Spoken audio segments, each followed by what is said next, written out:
uncut, unedited, tell the truth, and shame the devil. I love being black. All right, all right, all right. Live, uncut, unedited. This is where we tell the truth and shame the devil. I love being black. All right, people, we out here. So we out here. We here. I'm so used to being outside when I'm talking, but we out here, as we say. We here. Come on in. Who's up? Yeah, it's late. I know it. I know it. I know it. But we got to get it. We got to get the job done. We got to get the job done, people. Duty calls. Make sure you tag someone. And we want to talk about the wraparound services for our young people who commit crime, violent crime. That's what we want to talk about tonight. And we want to know, where were the preachers? I didn't see none of the big name pastors that's always in the front line. Where were they? Where were they? Where was Reverend Woo Woo? Where was Reverend Lowdown? Where was Reverend Good Life? Where was Reverend Prosperity? Come on, somebody talk to me now. Talk to me. Talk to me. Talk to me tonight, or this morning, or this afternoon, whenever you may view this. Talk to me. Reverend Woo Woo was nowhere to be found. Reverend Good Life was nowhere to be found. Reverend Lowdown was nowhere to be found. Man of God, we need you. Woman of God, we need you. Missionary, we need you. Our young people are crying in the streets. They are dying in the streets. They are misguided, misled. Some of our young folks have never had a whooping. Never truly has been disciplined. Never.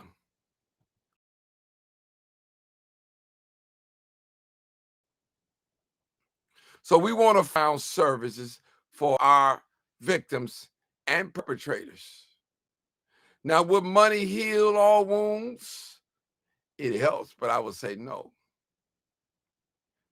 That young boy that was slammed to the ground, he will relive this in his mind all the time. That's what I'm talking about, people. Real talk. I love being black. Come on, somebody talk to me tonight. Where was Reverend Woo Woo? Reverend Low Life? Reverend Lowdown? He was nowhere to be found. Serious. All right, we got a caller. I'm going to take this call. I ain't going to waste no time. No time.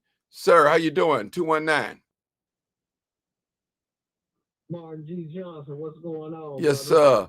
Live, uncut, unedited. What's up, buddy? Man, you got it, man. My major concern is with the situation. Where was all these black pastors at? That's what I'm talking. One black pastor out there supporting the family, but they want us to come to church and pay our tithes and offering every Sunday. I agree. I mean, tell me about it. I mean, what was John Hanna? What was Corey Brooks? What was it? I can name a few more for you. What was they at? I ain't heard them speak on it or say not one word or nothing, but I guarantee you Sunday, somebody gonna have something to say about it and gonna be talking about some, now we're gonna take up a collection. For who? For the church or for the family?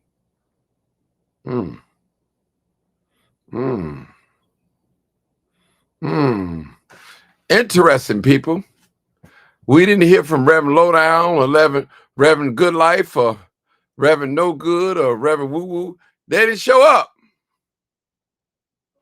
They They ain't gonna show up. Mm-hmm. That's the main thing. It's not the church of old is not the church of today. I must agree with you. And that's our biggest. That's the biggest thing in our community, because back in the days when I was coming up as a kid, the churches was involved in the community. The pastors was out in the block. Now you got the pastors hiding in the churches behind security guards, scared to come out the church. Mm. But I mean, each one teach one, Martin. Yeah. It all starts at home. I'm a father of 6. So, I mean, I was very frustrated with the video. Mm-hmm. But at the same token, I was just telling myself, like, it starts at home. It really starts at home.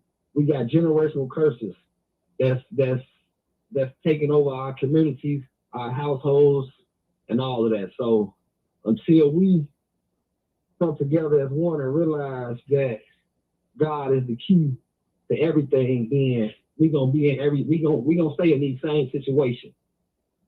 Mm-hmm. I agree.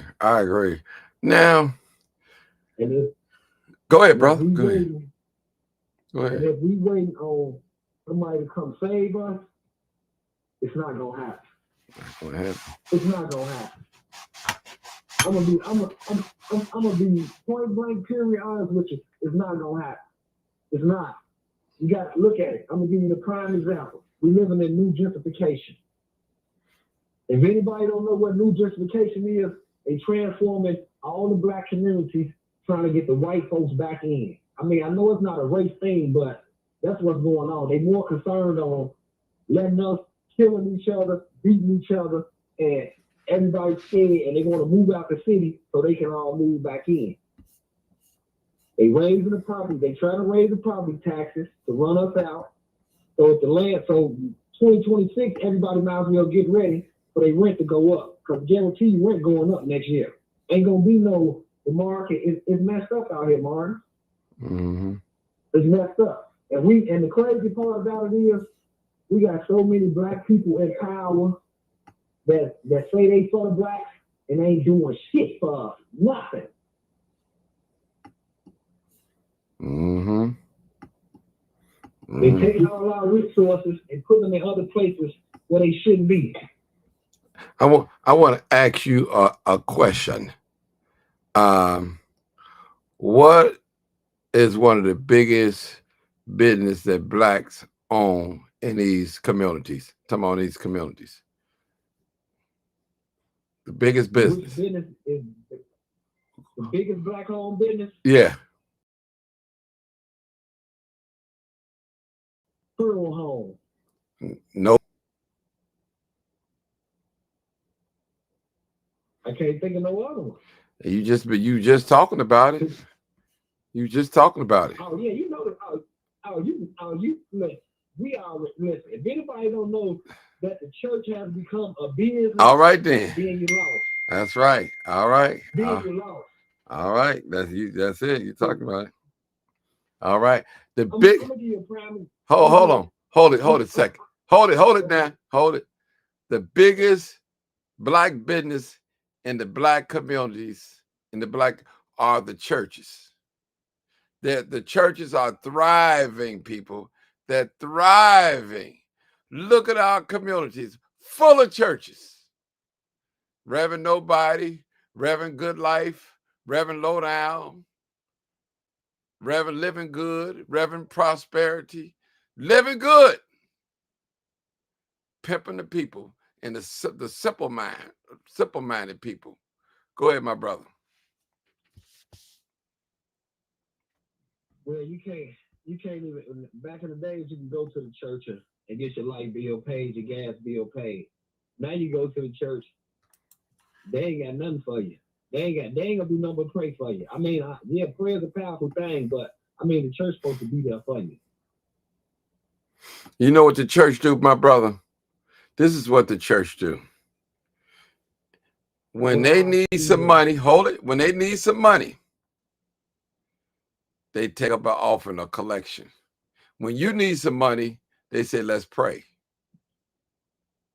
Oh yeah. They say, let's pray. You know, let's pray. So what I'm saying tonight, Reverend Lowdown, get on your posts out there. You need to get out in the streets, get up to that school. Get up to that school. Come on, quit all that shouting and come on out from up on them walls. And you know, church is not like they used to be because of the COVID. They lost a lot of members, man. A lot of members. No, they ain't lost a lot of members. All of them at them big churches where they think it's popping at. They want to be at the big church with the big name preachers and all of that. Everybody running to the big churches. They ain't running to the little church. No, they ain't lost no members. They going to church more. Like, trust me and believe me. They going to church. After they leave the club on Saturday night, shaking their tails out and drinking their drink, they at church on Sunday. You think so? I know so. I know so, Martin. We got more. The church is for people that sin, to be honest. The church, that's what the church is for. It's for the sinners. But instead, you have a lot of people that's still in the church that run people away from the church. That's another thing. Everybody that go to church think they better than anybody that don't go to church, when the whole time we all in the same boat. We all are sinners. It comes short of the glory of God. Nobody's perfect.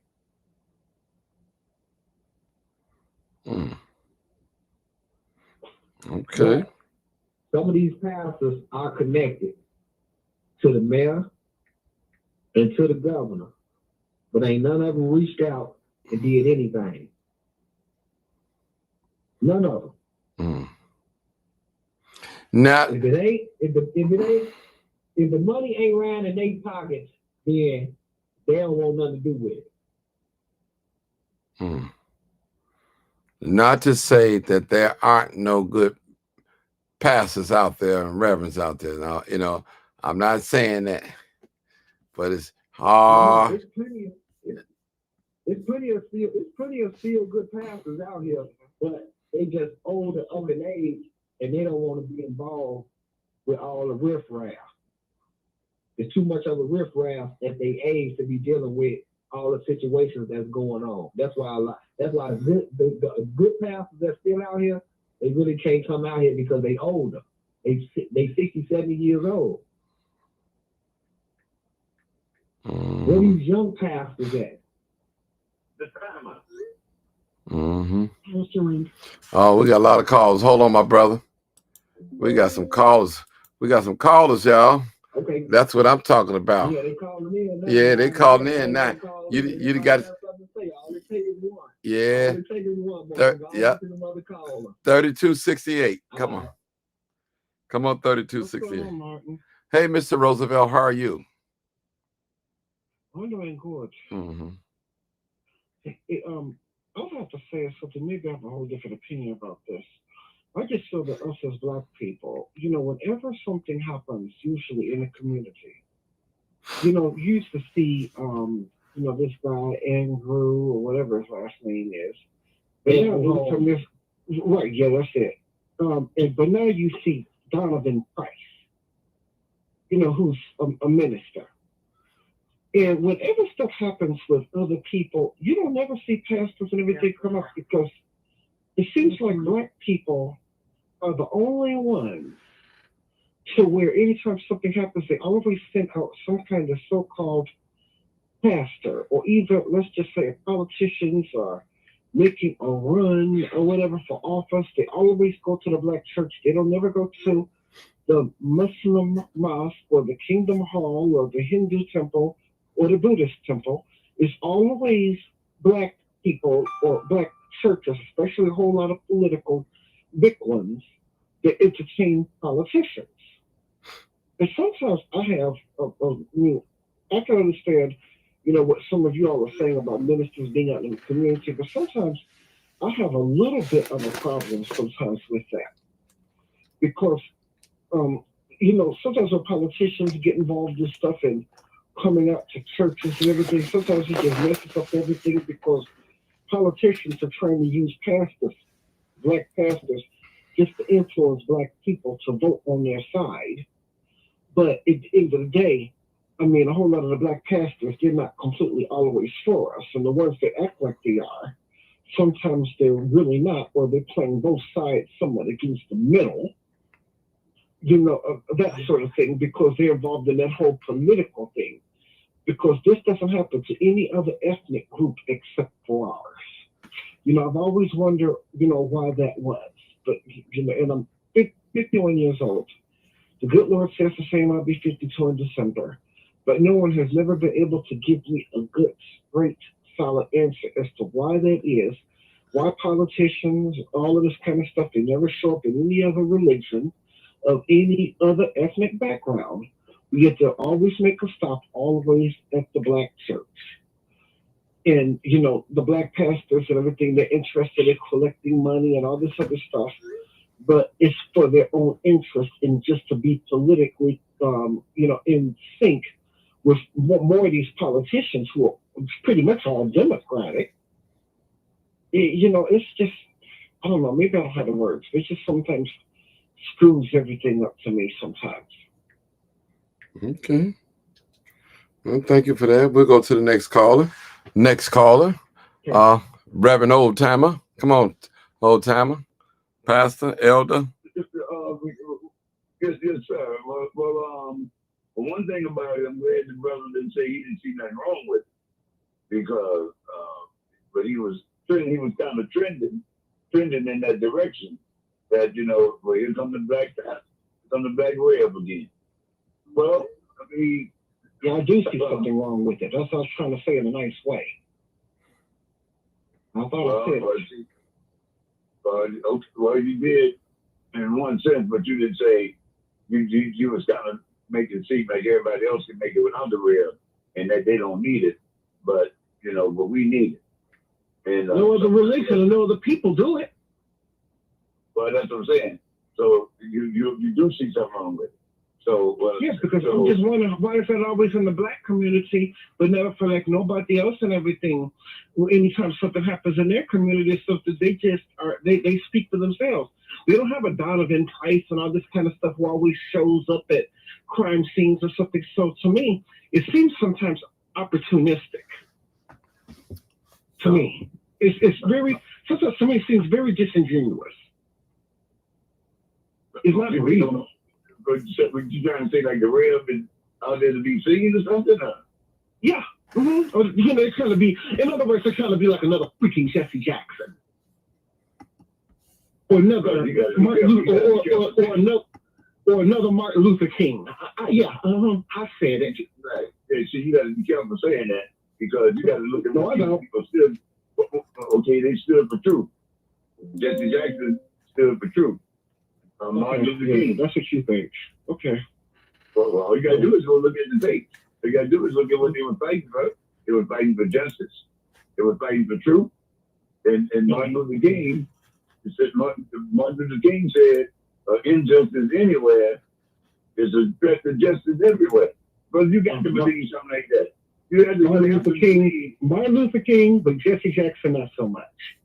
Brother, look, the Constitution that we hold these true, to be that all people are created equal with certain unalienable rights. And you got to have somebody to stand up for the disenfranchised, for the people that who rights are being taken away. The people don't count us as nobody. See, the people don't count us as nobody. They're trying to make it seem as though that that we are not people of wholeness, but they want to try to always keep us divided, because they know that if we stand for truth, if we stand together, that we are powerful force.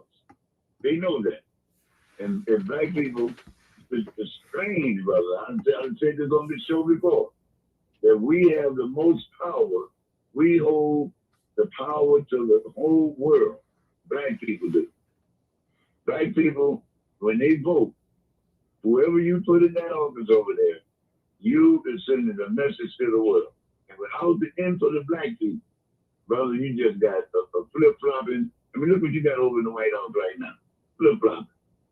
a clown show. That's all you got. But when you have black people that have taken over, brother, this whole world is set on a different course because they got to deal with the people that we put in office. And without us, brother, the world can't operate.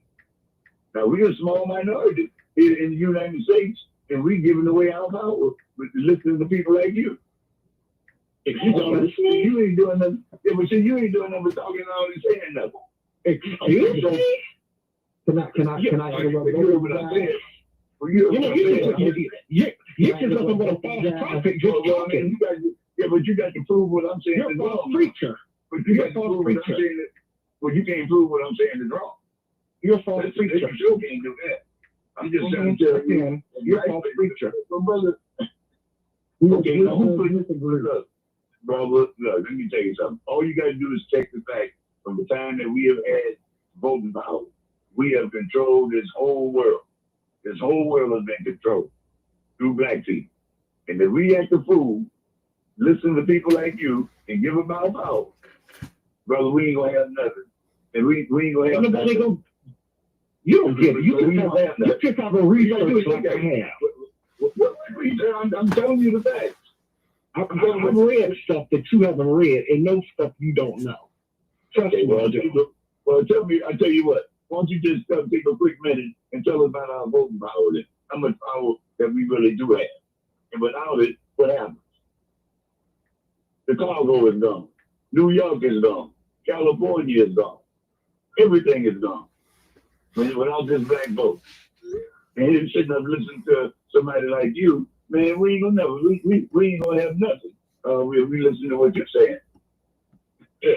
Dude, really? I mean, take a quick look at it. That's all you gotta do. Take a quick look at it.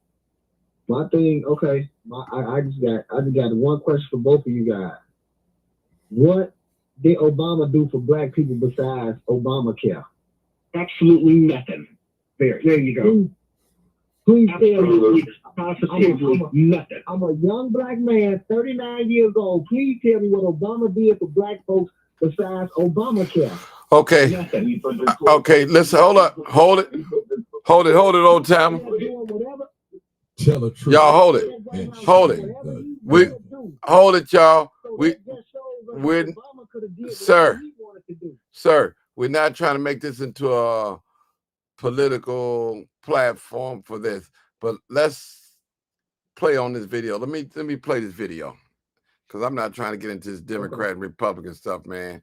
We got so many problems to solve, and I promise you guys, I'm not trying to get into this battle with you guys.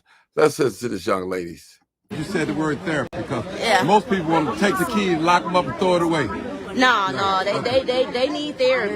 They need therapy. They need to figure it out what's going on with them kids right now because this is a young age for that kind of violence. Okay. A kid to disrespect an adult is crazy. This is not okay. By the way, I love them glasses.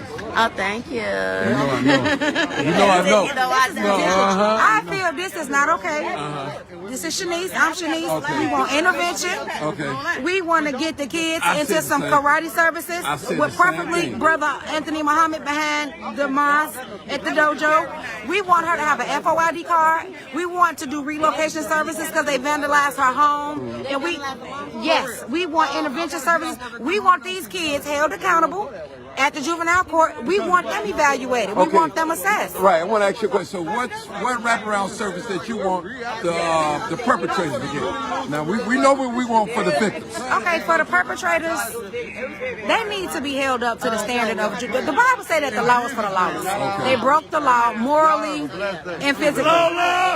They need to be arrested and they need to go to juvenile, and then there needs to be a referral made to social services to deal with what kind of, because kids don't just go wrong, they start wrong. So it's something, you got to get to the root of it. You know a tree by the fruit is bare. So it's something that they did along the lines that they demonstrating this dysfunctional fruit, and it's not okay. So they need to have psych evaluation. They need to figure out, do they come from a violent home? Were they victims of molestation? Something happened for these kids to behave this way and to think that it's okay. They didn't just wake up and say, oh, I'm going to do something outrageous today. No, this is something that's going on. Can I ask you a personal question? Yeah. Why is it that every time our youth And I'm talking about 15, 16, when they commit a crime, we always say jail, jail, jail, throw the key, lock them away. I mean, why is that? I'm not saying jail. I'm saying, let me tell you something. If you don't correct them as children, if we don't correct our kids while they're juveniles and we don't do some kind of intervention, they'll go and they'll be a burden of Illinois Department of Corrections. So they have to have some kind of services. I'm not saying jail. I'm saying start there, then they can go and get therapy. They got issues too. Right. Something is wrong. If somebody, it's something. Either, I'm telling you, this is so common in our black community. Violence in the home, alcoholic father, whorish mother, drug plague. Something is wrong. Uncle molested. Something is wrong. What is wrong is some kind of abuse in the home for these kids to behave. Whether it be lack of parenting, lack of food, lack of mentorship. Something is wrong. So I ain't just saying jail. That was still in the fucking money. So, exactly. We need intervention. We need safe passage. We need all of that. We need violence prevention. We need more funding for the push pieces. We need all of that. We need all of that. I remember when I was coming up, I went to CPS, they had parent patrols. It was parents that volunteered until the school could afford enough money to put them on payroll. And my mom led that group. So I definitely think the parents need to get involved too, to help create and advocate for a safe passage for all, not just for kids and not just for blacks. It's a Hispanic and black neighborhood for all kids and all people matter. Yeah, because I'm getting ready to go to this function over here. All right, people. You ready? Okay, we're going to 9461. What's your comments or thoughts about this particular video?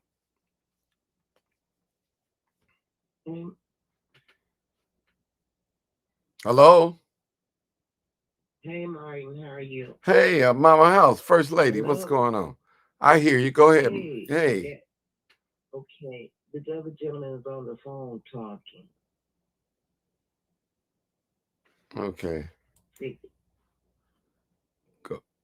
Go ahead. I hear you. We hear you. Go ahead and talk. Okay, now, Martin, churches have now become a business. Mm-hmm. There was a time when you could go to church and then be serving God in truth and in spirit. There was prayer, there was singing, and there was preaching. Now you go, the Sunday school has been taken out. You may go to morning worship. They don't ask you if you want to walk around with your offering. They have the ushers to come down and pick your offering up. But the pastor stands over and watch and see who all is putting in an offering. So there's a lot of things now that has changed in the churches. It isn't about people's, it's supposed to be about our soul salvation. But is it? It is not. Not all the time. Not all the time. And that's why you got to know God for yourself. And that's why you have.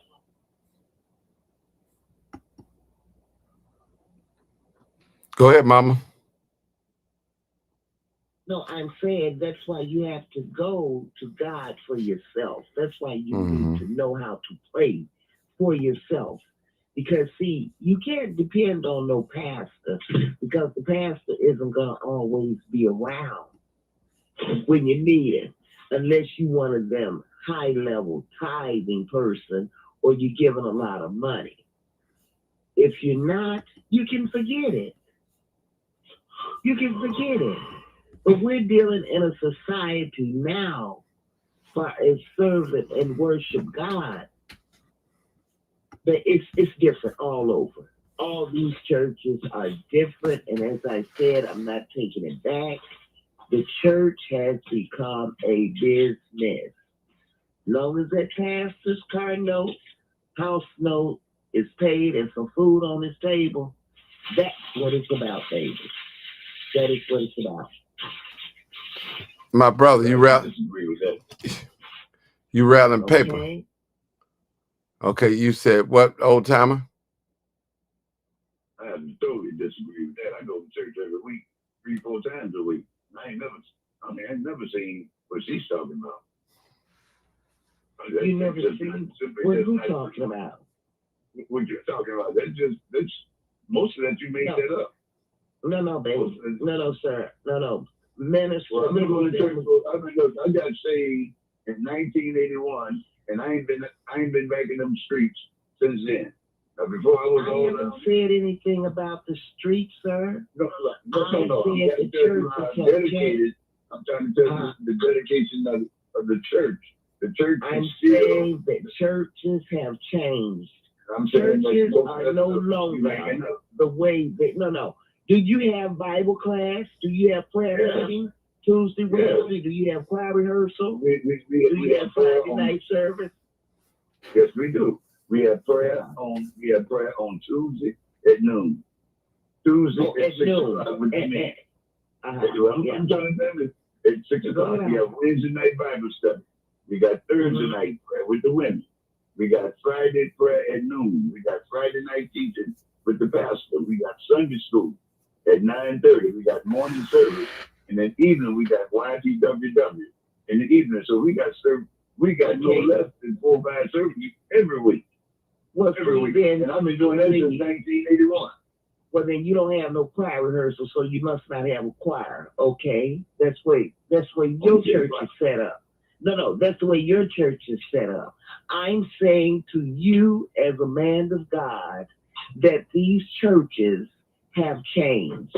I'm not going to take it back because I have went and visited, and they've got these young ladies doing the jumping up, doing their dances throughout the church,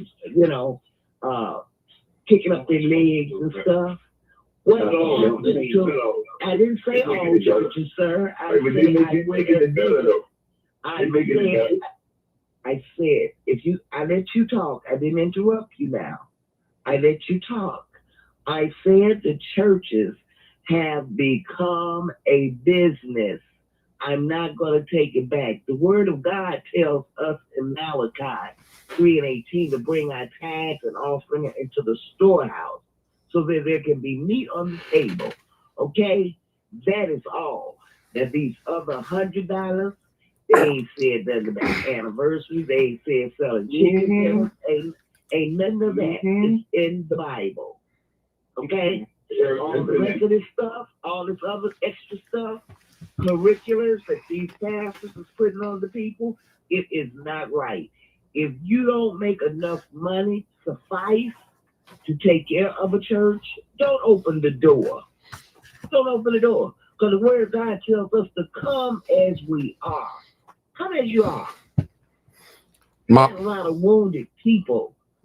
Mama House. Yes, Mark. Yes. I had a friend, he called and he said, Martin, he was out there with me as well. And he said, I noticed I didn't see any big time preachers out there, big name preachers out there at the school. And I said, man, you're correct. No, I didn't see any. Absolutely. I've seen everything but a preacher. Now, don't get me wrong, I might have been some little ministers out there, but I mean, we talking about big name pastors that. We're talking about all of those pastors that come from Salem, Logo, all out there in the hundreds, was not a pastor or minister there, Mark. Mm-hmm. And it should have been, and told all of those young people, let's grab hands and let's have a word of prayer. But where was the pastors? Where was the ministers? There was none. And that's the truth. You're absolutely right. No, there wasn't any. Okay. No, but you can tell them pastor, you can tell them minister. There's a funeral. Do you know they'll jump up and greet somebody's funeral they don't even know because they was asked? They'll run and do that in a minute. That's why I said that churches now are becoming businesses. The pastors, they're making a business out of some of these churches. Not all of them. That's right. But some of them, you're right. I didn't say all of them. That's right. No, I was helping you out. I know it's helping you out. Okay. Yeah. Right.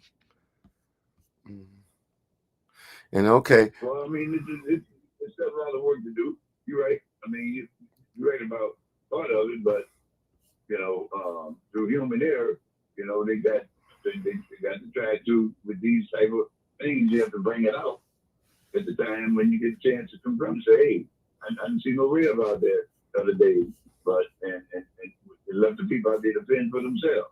So yeah, somebody should have been there. Big name person should have been there. And even though I know the Rev is sick in the hospital, somebody from the family should have been there to represent and say, hey, I'm standing in for my father, because I know he would have been here. Reverend Meeks, Meeks should have been here. Yeah, no, Meeks is gone. Reverend Meeks is not here no longer. Well, you don't need to travel no more. Right, he can make a phone call. He never did. He can make a phone call. Okay. Now we're gonna play the video, guys. Let's get back. You got three different lines is open, Martin. Okay. All right. Everybody put your phone on mute because people can hear in the background. Thank you. Until I call on you. I'm gonna play the video again. I'm getting ready to sign off in a minute. On my end, because it seems like I don't know what's going on with the audio, but I didn't want to interrupt anything because I got the TV on mute and everything. Okay. Well, this is what you do, Roosevelt. This is what you do. Yeah. Put your phone on mute and cut the TV up. Do it now. Okay, cool.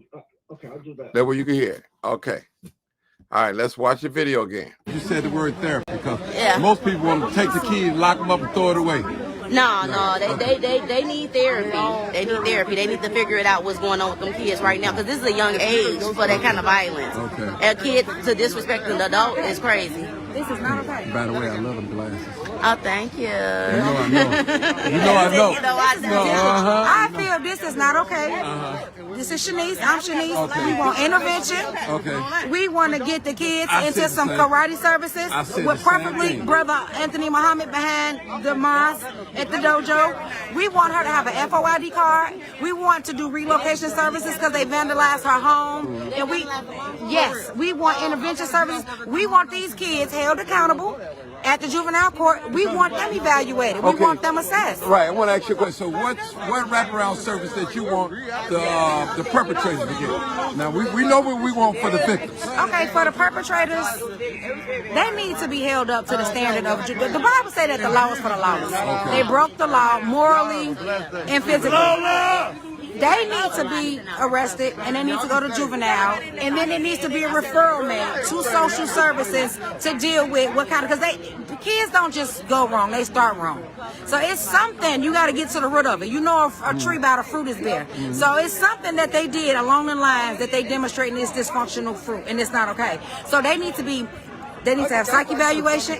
They need to figure out, do they come from a violent home? Were they victims of molestation? Something happened for these kids to behave this way and to think that it's okay. They didn't just wake up and say, oh, I'm going to do something outrageous today. Nah, this is something that's going on. Can I ask you a personal question? Yeah. Why is it that every time our youth, and I'm talking about 15, 16, when they commit a crime, we always say jail, jail, jail, throw the key, lock them away? I mean, why is that? I'm not saying jail. I'm saying, let me tell you something. If you don't correct them as children, if we don't correct our kids while they're juveniles and we don't do some kind of intervention, they'll go and they'll be a burden of Illinois Department of Corrections.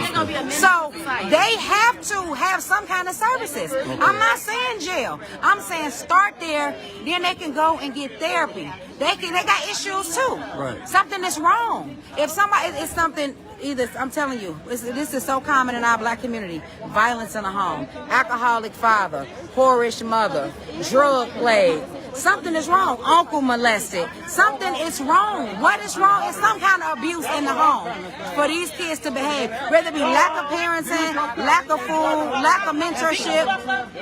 Something is wrong. So I ain't just saying jail. That was still in the fucking money. So, exactly. We need intervention. We need safe passage. We need all of that. We need violence prevention. We need more funding for the push pieces. We need all of that. We need all of that. I remember when I was coming up, I went to CPS, they had parent patrols. It was parents that volunteered until the school could afford enough money to put them on payroll. And my mom led that group. So I definitely think the parents need to get involved too, to help create and advocate for a safe passage for all, not just for kids and not just for blacks. It's a Hispanic and black neighborhood for all kids and all people matter. Yeah, because I'm getting ready to go to this function over here. All right, all right. All right, people, I'm You already know what get it ready. is. I'm getting ready to sign off in a minute. Y'all heard that. Come on, B-Red, what's your thoughts? Come on. Hey, morning. Hey, how you doing? I'm doing all right, brother. I caught the show last night, but I decided to get into it. Like you said, information starting to come out now. Found out today, which you probably found out yesterday or the day before, that one of the parents is 30-year-old female, 5 children, squatting, don't have her own place. They put up their Facebook pages. So now we get to see what the kids look like, what the parents look like, what's really kind of going on in some of these kids' lives. And I'm talking about the perpetrators. Mm-hmm. Like you said last night, the victims have been taken care of. And they're going to be watched over. They got lawsuits going to be flying for them and everything. They're going to be taken care of. I started to have concern about the families of the other children after I started seeing things on Facebook. Mm-hmm. I believe these children's biggest problem is their parents. Mm-hmm. I was very Tell the truth and shame the devil. I was very shocked, and I know it shocked you too, at the language of the young women that was out there. Even though they was upset, it's like you couldn't find one except for I see you talked to a couple. The last video you showed that actually spoke without profanity. F this and F that, and I want to do this and I want to do that.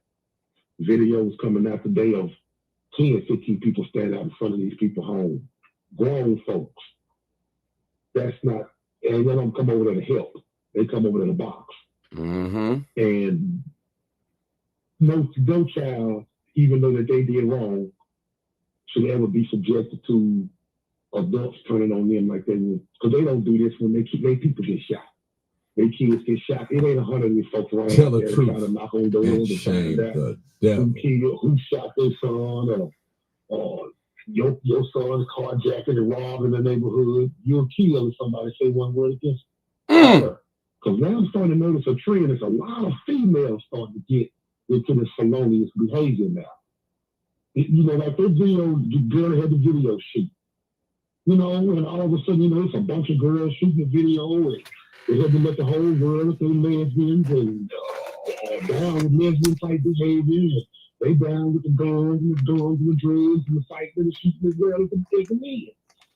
And so as I watched these interviews with these people, it was hard for me. It was funny how the men would talk to you like they had some sense.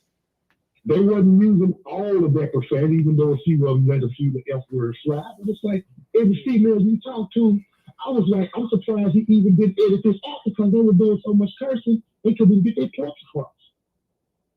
I was upset about this whole situation because it was happening to me personally. I told you the story about what happened with my daughter. And we live in a decent neighborhood. There's no Section 8 in my neighborhood. There is no, everybody out here paying. So I knew that the kids that attacked my daughter come from homes with 2 parents in them who both have good jobs, not just a regular job. They have good jobs. They have new cars. They live in a nice neighborhood.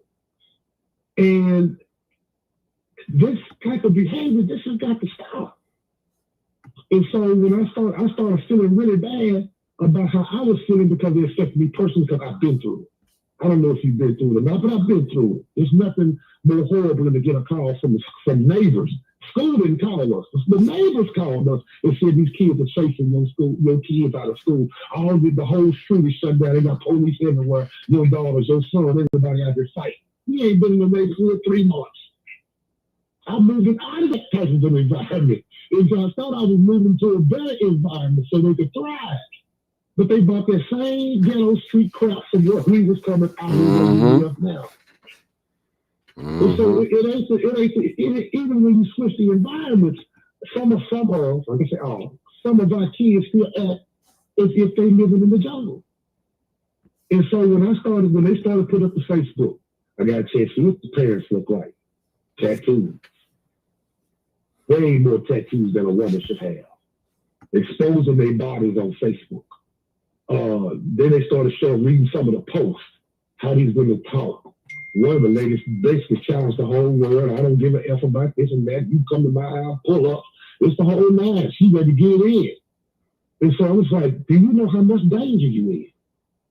Because when you do this kind of stuff, every kind of evil, pedophile, killer you can think of, looking for, like you said last night, looking for in the streets to harm your baby. Harm you. And then a woman got 5 kids squatting in an apartment, living with her grandmother, all 6, 7 of them in the house squat. See, those kids need to be out of their environment because now they're acting out. It's going to be 15 degrees below zero every day in Chicago for the next 5 months. Y'all squatting in an apartment?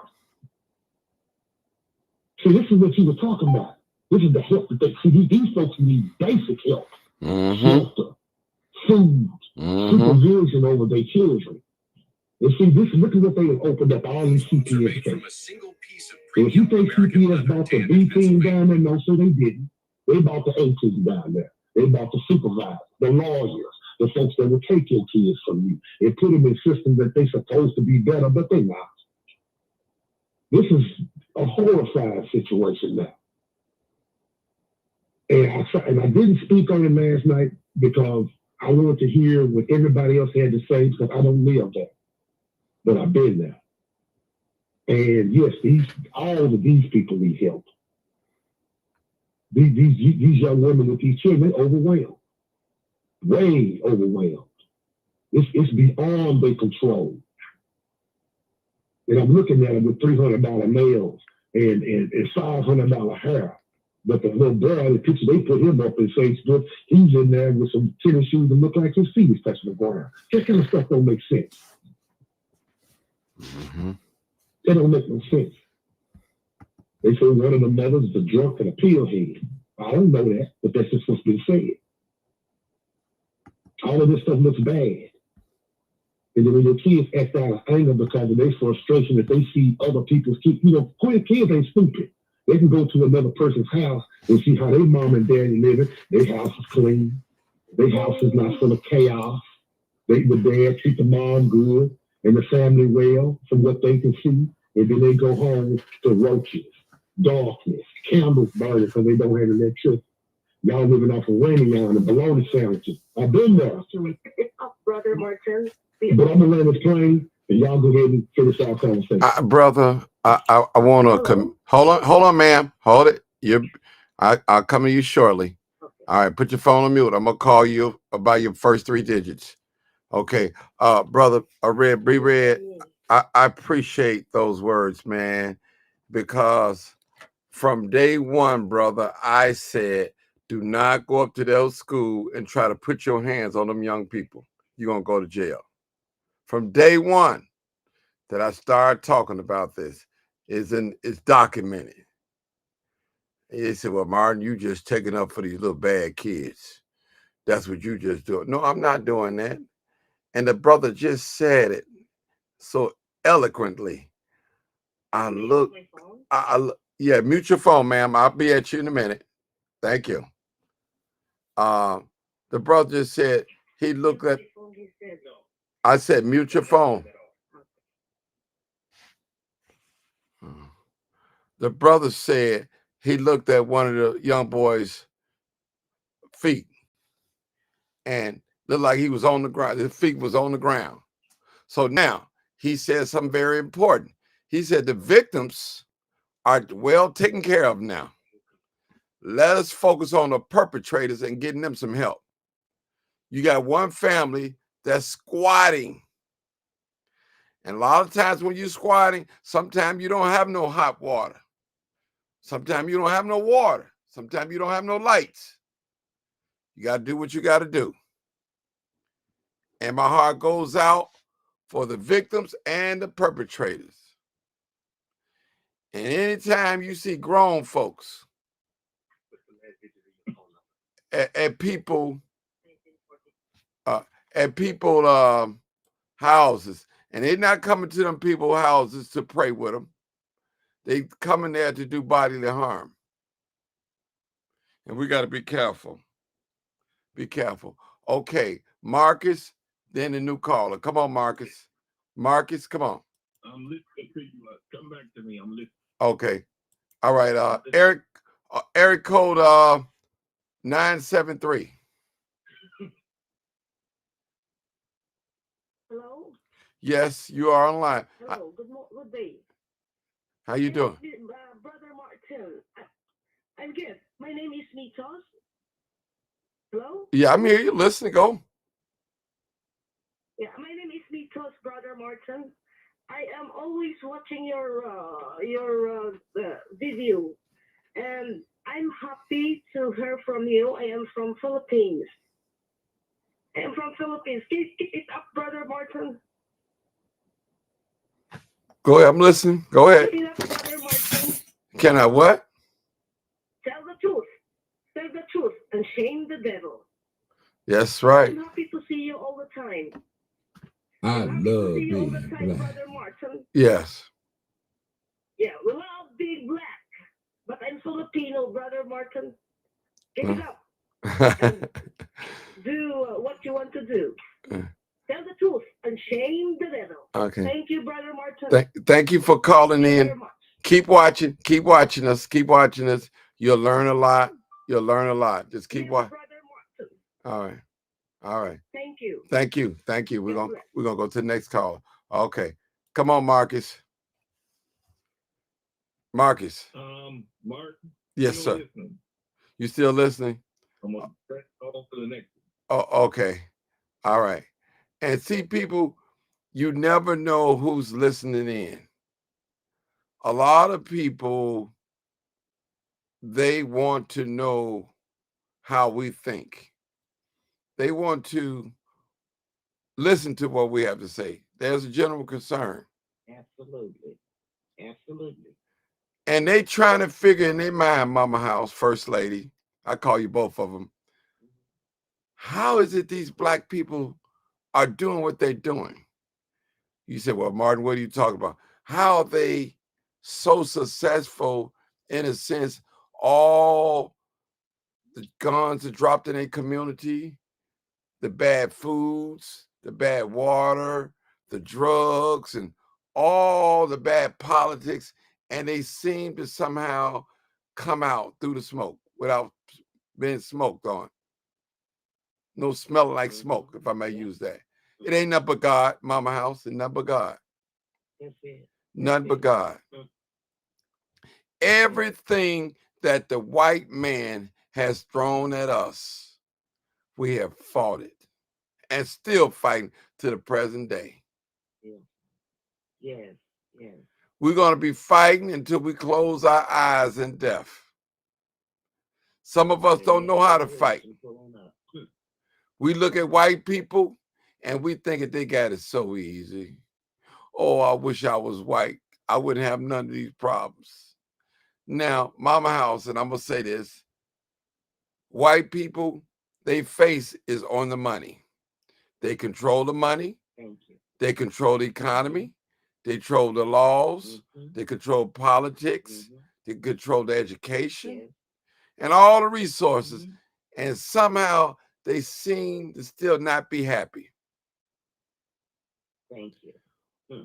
And they have a big, large military full of weapons of destruction, mass destruction, and still not happy.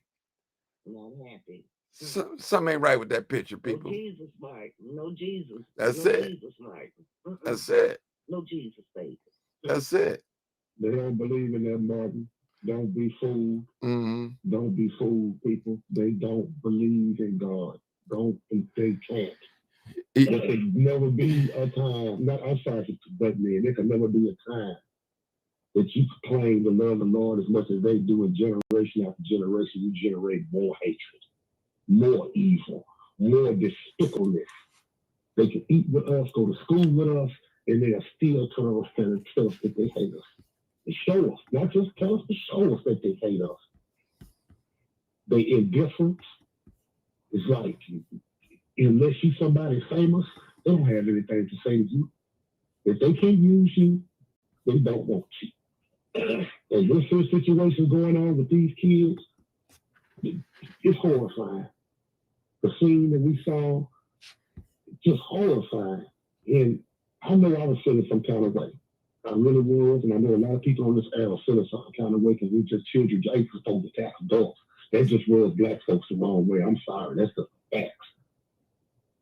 But then you go and look at these kids, all of them. Look at the situation that they in. Walking to school, 10 damn degrees out there. No coats. I've seen 2 or 3 of them kids didn't have no coats on. Now maybe they can take the cold. But I don't care. There's never a time that I would never bundle up when I went to school, especially if the temperatures got into the 30s, the 20s, and the 40s. I don't know what the temperature was that day. No, you know, they weren't even dressed. Most of them weren't even dressed to be out in that cold weather. And just like you said, you know, that's why I didn't call yesterday, because I knew I was feeling some kind of way. Anything came out of my mouth was going to be wrong. But here it is. They hit us in the face with the facts and anything about these kids' lives spilling out all over the world. Here they are. Boy, got shoes on, look like they're 2, 3 years old, dirty, feet on the ground. Go to talk about his mother, that she's a drunk, and she on pills, and here they are squatting in a apartment. She's 30 and got 5 children. She needs so much. She needs more help than the woman that got jumped on and got sickle cell. She's sicker than that woman is. At least that woman got enough sense and strength to walk. Tell the truth and shame the devil. Now, I was really feeling some kind of way yesterday morning. I'm going to be honest with you, friend. I was feeling some kind of way because that hurt my heart to see them jump on this woman. And she out there doing the right thing. And then we come to find out the kids that jumped on a situation is worse than hers, and she's dying of sickle cell anemia, and we can sit there and look at it and tell this woman ain't gonna make long for this world. Stomach swollen, skin all dried out, and she walking her babies home. And she get jumped. I don't know about the party that happened last weekend. I don't care nothing about they didn't get invited or none of that. But see, when kids that don't have, it's been deprived, when they walk in their apartment and it's dark, there ain't no air, no heat, no food. Your mama outside high, drunk, and living with her grandma, and they all back and started this. And then the other woman, she got 2 or 3 kids, and she about herself. You can tell by her Facebook pictures. She about herself. $300 hair, $250 nails. She's looking like a superstar. But here you is, your kids walking home from school in 30-degree weather with no coat on. Make it make sense. Make it make sense, Martin. Mm-hmm. The kids ain't wrong, the parents is wrong. Kids ain't crazy, the parents crazy. We looking at this thing bad. We looking at this thing bad backwards. As my granddad used to say, you looking at it bad backwards, son.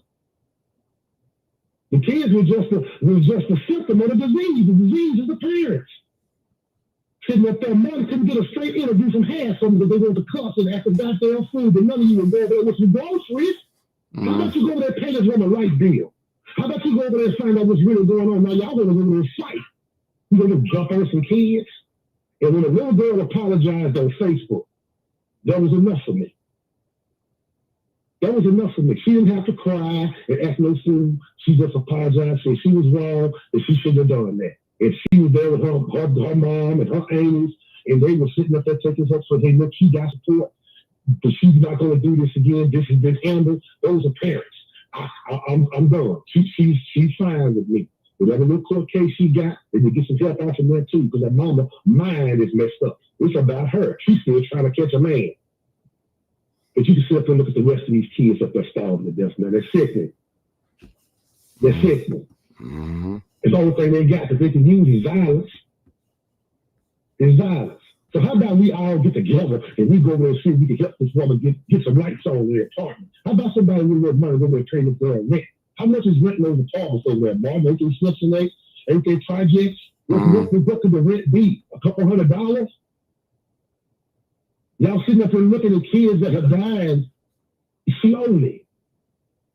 And they act out on some crap like what they did because they don't know no better. I'm not blaming the child because the child got a child's mind. I'm going to blame the adults. Mm-hmm.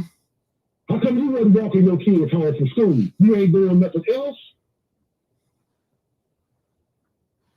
Mm-hmm. Those folks need more help than money. We can give them. And now here it is. Just like they said, not even committed a crime. Not in the system. Not a white folks who sit the 18 down there. Not a mayor down there. President Trump calling them criminals. And here it is. School for life.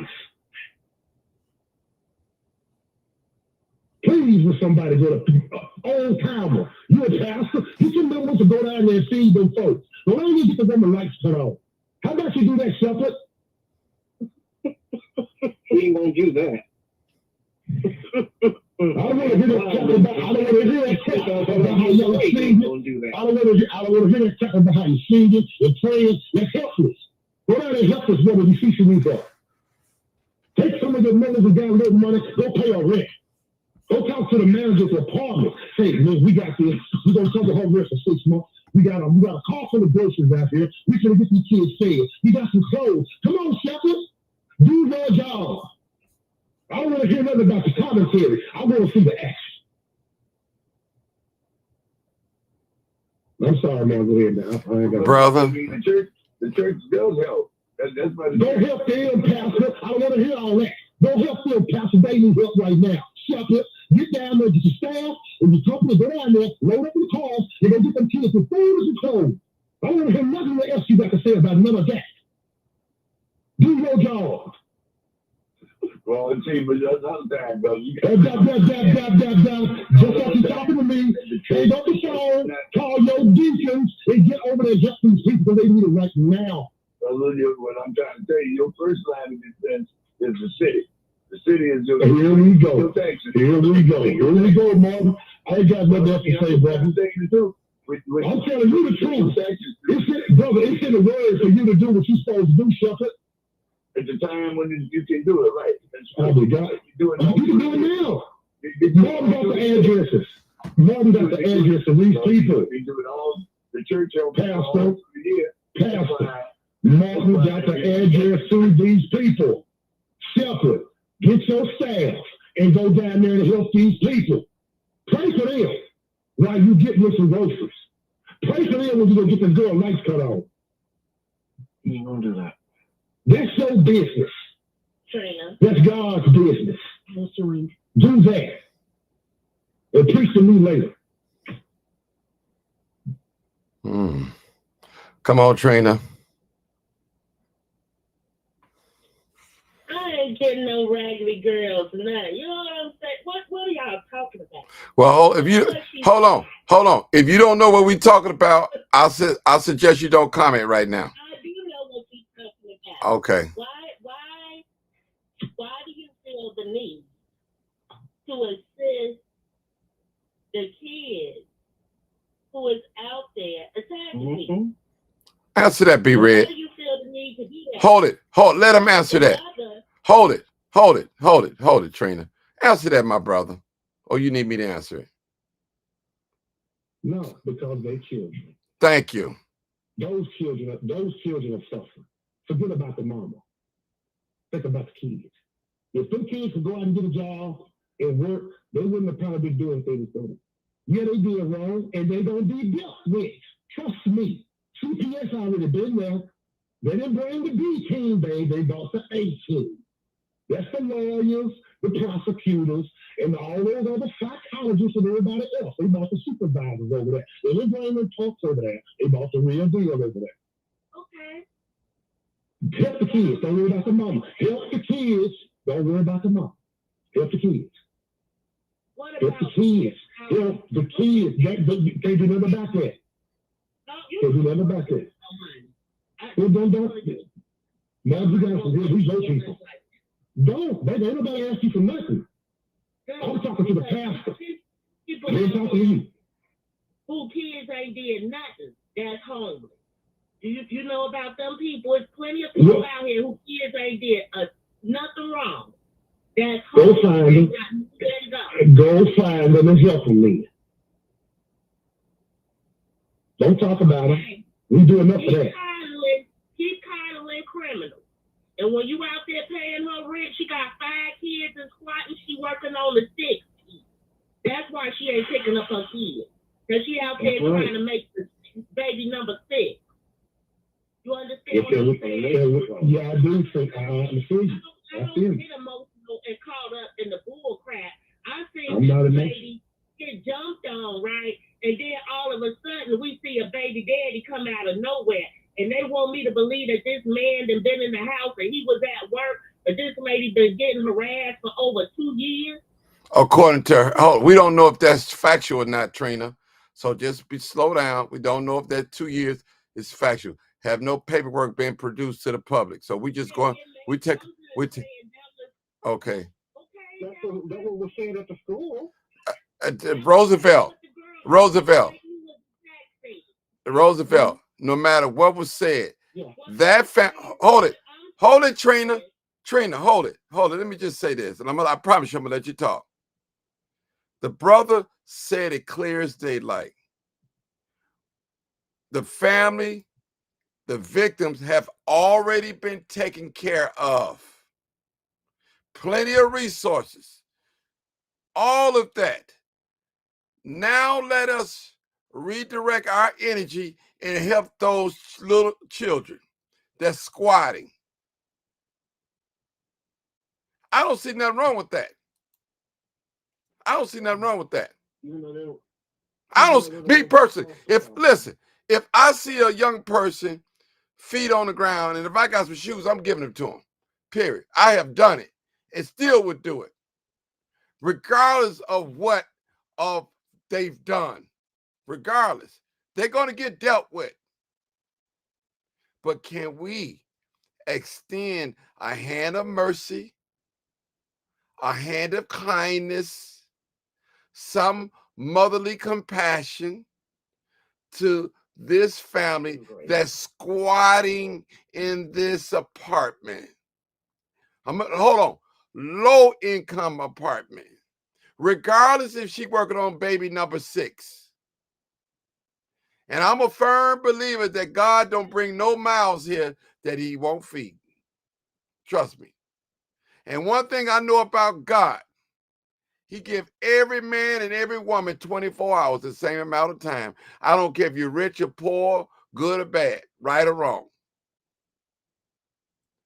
One thing I know about God, factually, this is me speaking. This is my testimony. This is my belief. This is my opinion. Now, I don't know how you feel or what your belief is. I can't put my belief on you, but I can say for the short time where I've been living on this earth, I know that there's a God and I've seen him in action. Not only, I've seen him work through people. God worked through people. Just like the devil worked through people. God worked through people. I ain't talking about those ones talking about it. I'm talking about those ones that's being about it. Trust me. And those families, they deserve to be helped too. That's why I showed the video today. And I asked that lady, I said, why is it that we got to throw away the key on these little folks?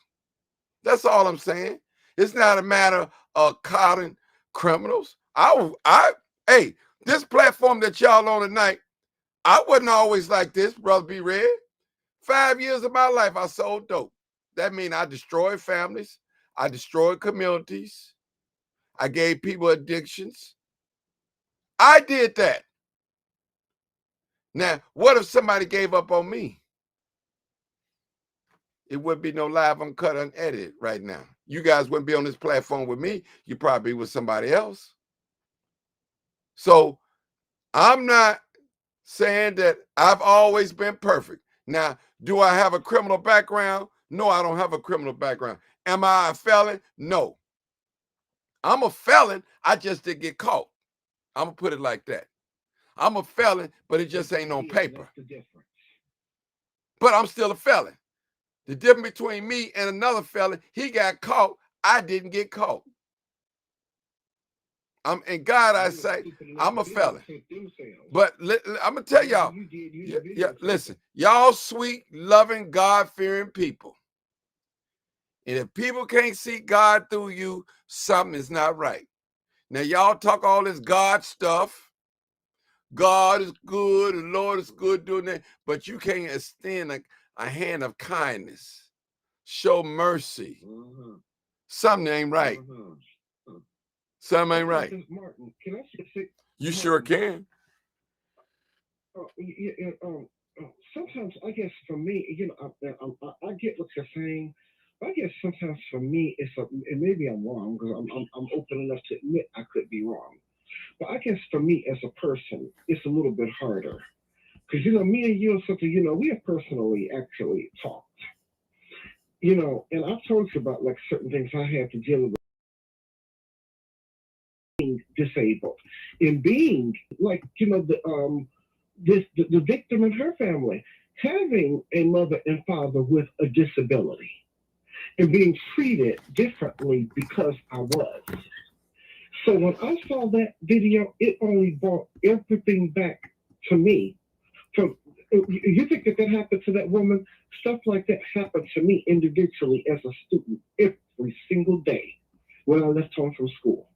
And the worst part is, no one was ever held accountable, ever for it.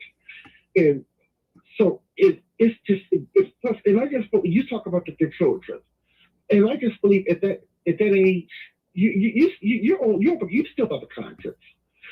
And like I told you, there's even scientific research to even show, even at 2 or 3 years old, a child even knows at that age when they're doing something wrong. Because you have a conscience. Can I ask you? What kind of way you can just sit up and tell this? Mr. Roosevelt. Mr. Roosevelt. No, you knew. Mr. Roosevelt. Mr. Roosevelt. If a young person was sitting here listening to this live now, and I pray they're not listening to hearing you talk, man, you're displaying hate in your heart, man. Unforgiveness. I ain't gonna say hate. Unforgiveness, bro. Okay, Roosevelt. Roosevelt. It's trauma. Roosevelt. You go get yourself some help. Go get yourself some help. Roosevelt. Roosevelt. Go get yourself some help. That's my best advice to you. Go get yourself some help, brother. If you got that much trauma at 50-some years old from your childhood, you need to address that. You need to address that. No. I'm just saying. And it gets something about it's not like I hate anybody. It's just something about that just bothered me because it's just I just feel that is just so wrong on so many different levels. Because sometimes I think I got it bad being visually impaired. But having something like sickle cell, I think that's worse condition than like what I have, because that's irreversible, it's uncurable. That's something that could kill you later on down the line and everything. And to have this woman talked about her called Shamor, being called out her name. Roosevelt. If you can't find it in your heart to be kind or extend a hand of mercy or love, I suggest you shouldn't probably say anything, brother. Maybe this is not the show for you right now. I'm being honest with you. Because I see children. Hold on. I see children. No. Ain't no. Listen, bro. Listen, brother. Let me say. I'm not even. I'm gonna say this, brother. Miss the victim and her children are well taken care of now. Okay? Well taken care of. Now it's time to help the other people that don't have. Now, if you ain't with that, maybe it's not the right show for you tonight. That's all. I'm looking for some folks that's willing to get out of it, move out of their self, get out of their mind, out of their feelings, and go extend the hand of love. Hey, is there anything I could do? Here's $10. Here's $20. Here's a pair of shoes. Here's a blanket. Here's something. Do you think that that's going to hurt you? I'm talking not just Rosa. I'm talking to everybody. Is it going to hurt you so bad that you give somebody $10 or $20? No. Now, well, maybe it's not a show for you. Now, I want to speak something. It's not my business, but I'm gonna say it anyway. First lady on here, Mama House. She on here right now. Mama House told me, she said, Martin, I give $300 every month to the women prison. And I tell them to give it to 30 different women, $10 each, or how do y'all want to disperse it? Now, that $300, she got grandchildren. She can get that to them, you know. But that's her way of giving back because she can afford to do that. And when she told me about this in private, not on the public line, she said, Mark, this is what I do. She didn't have to tell me. And she said, I do it every month. And that touched me. We talked about that early last night or morning.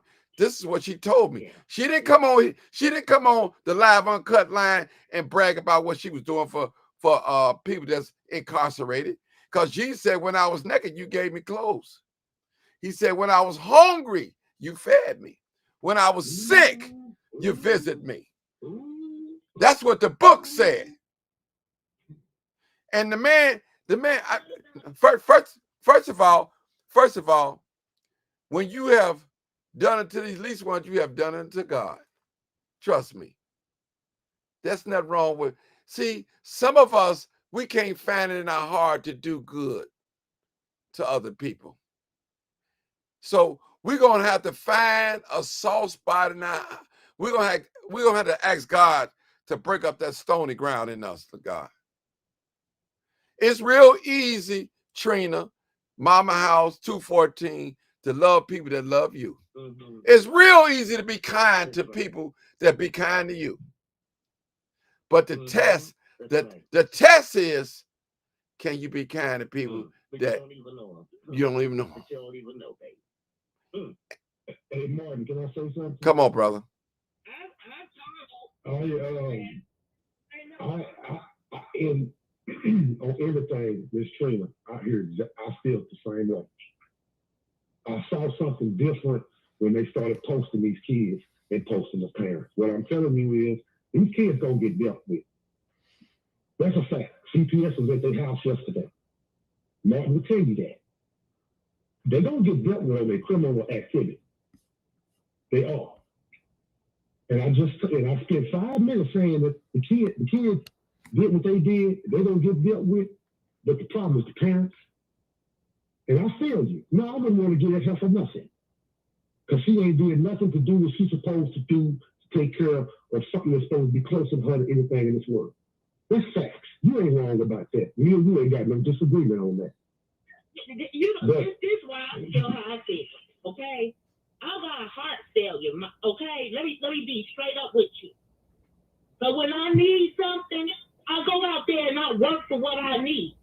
You see what I'm saying? I went to work every day to make sure that if something happened to me, I'm good.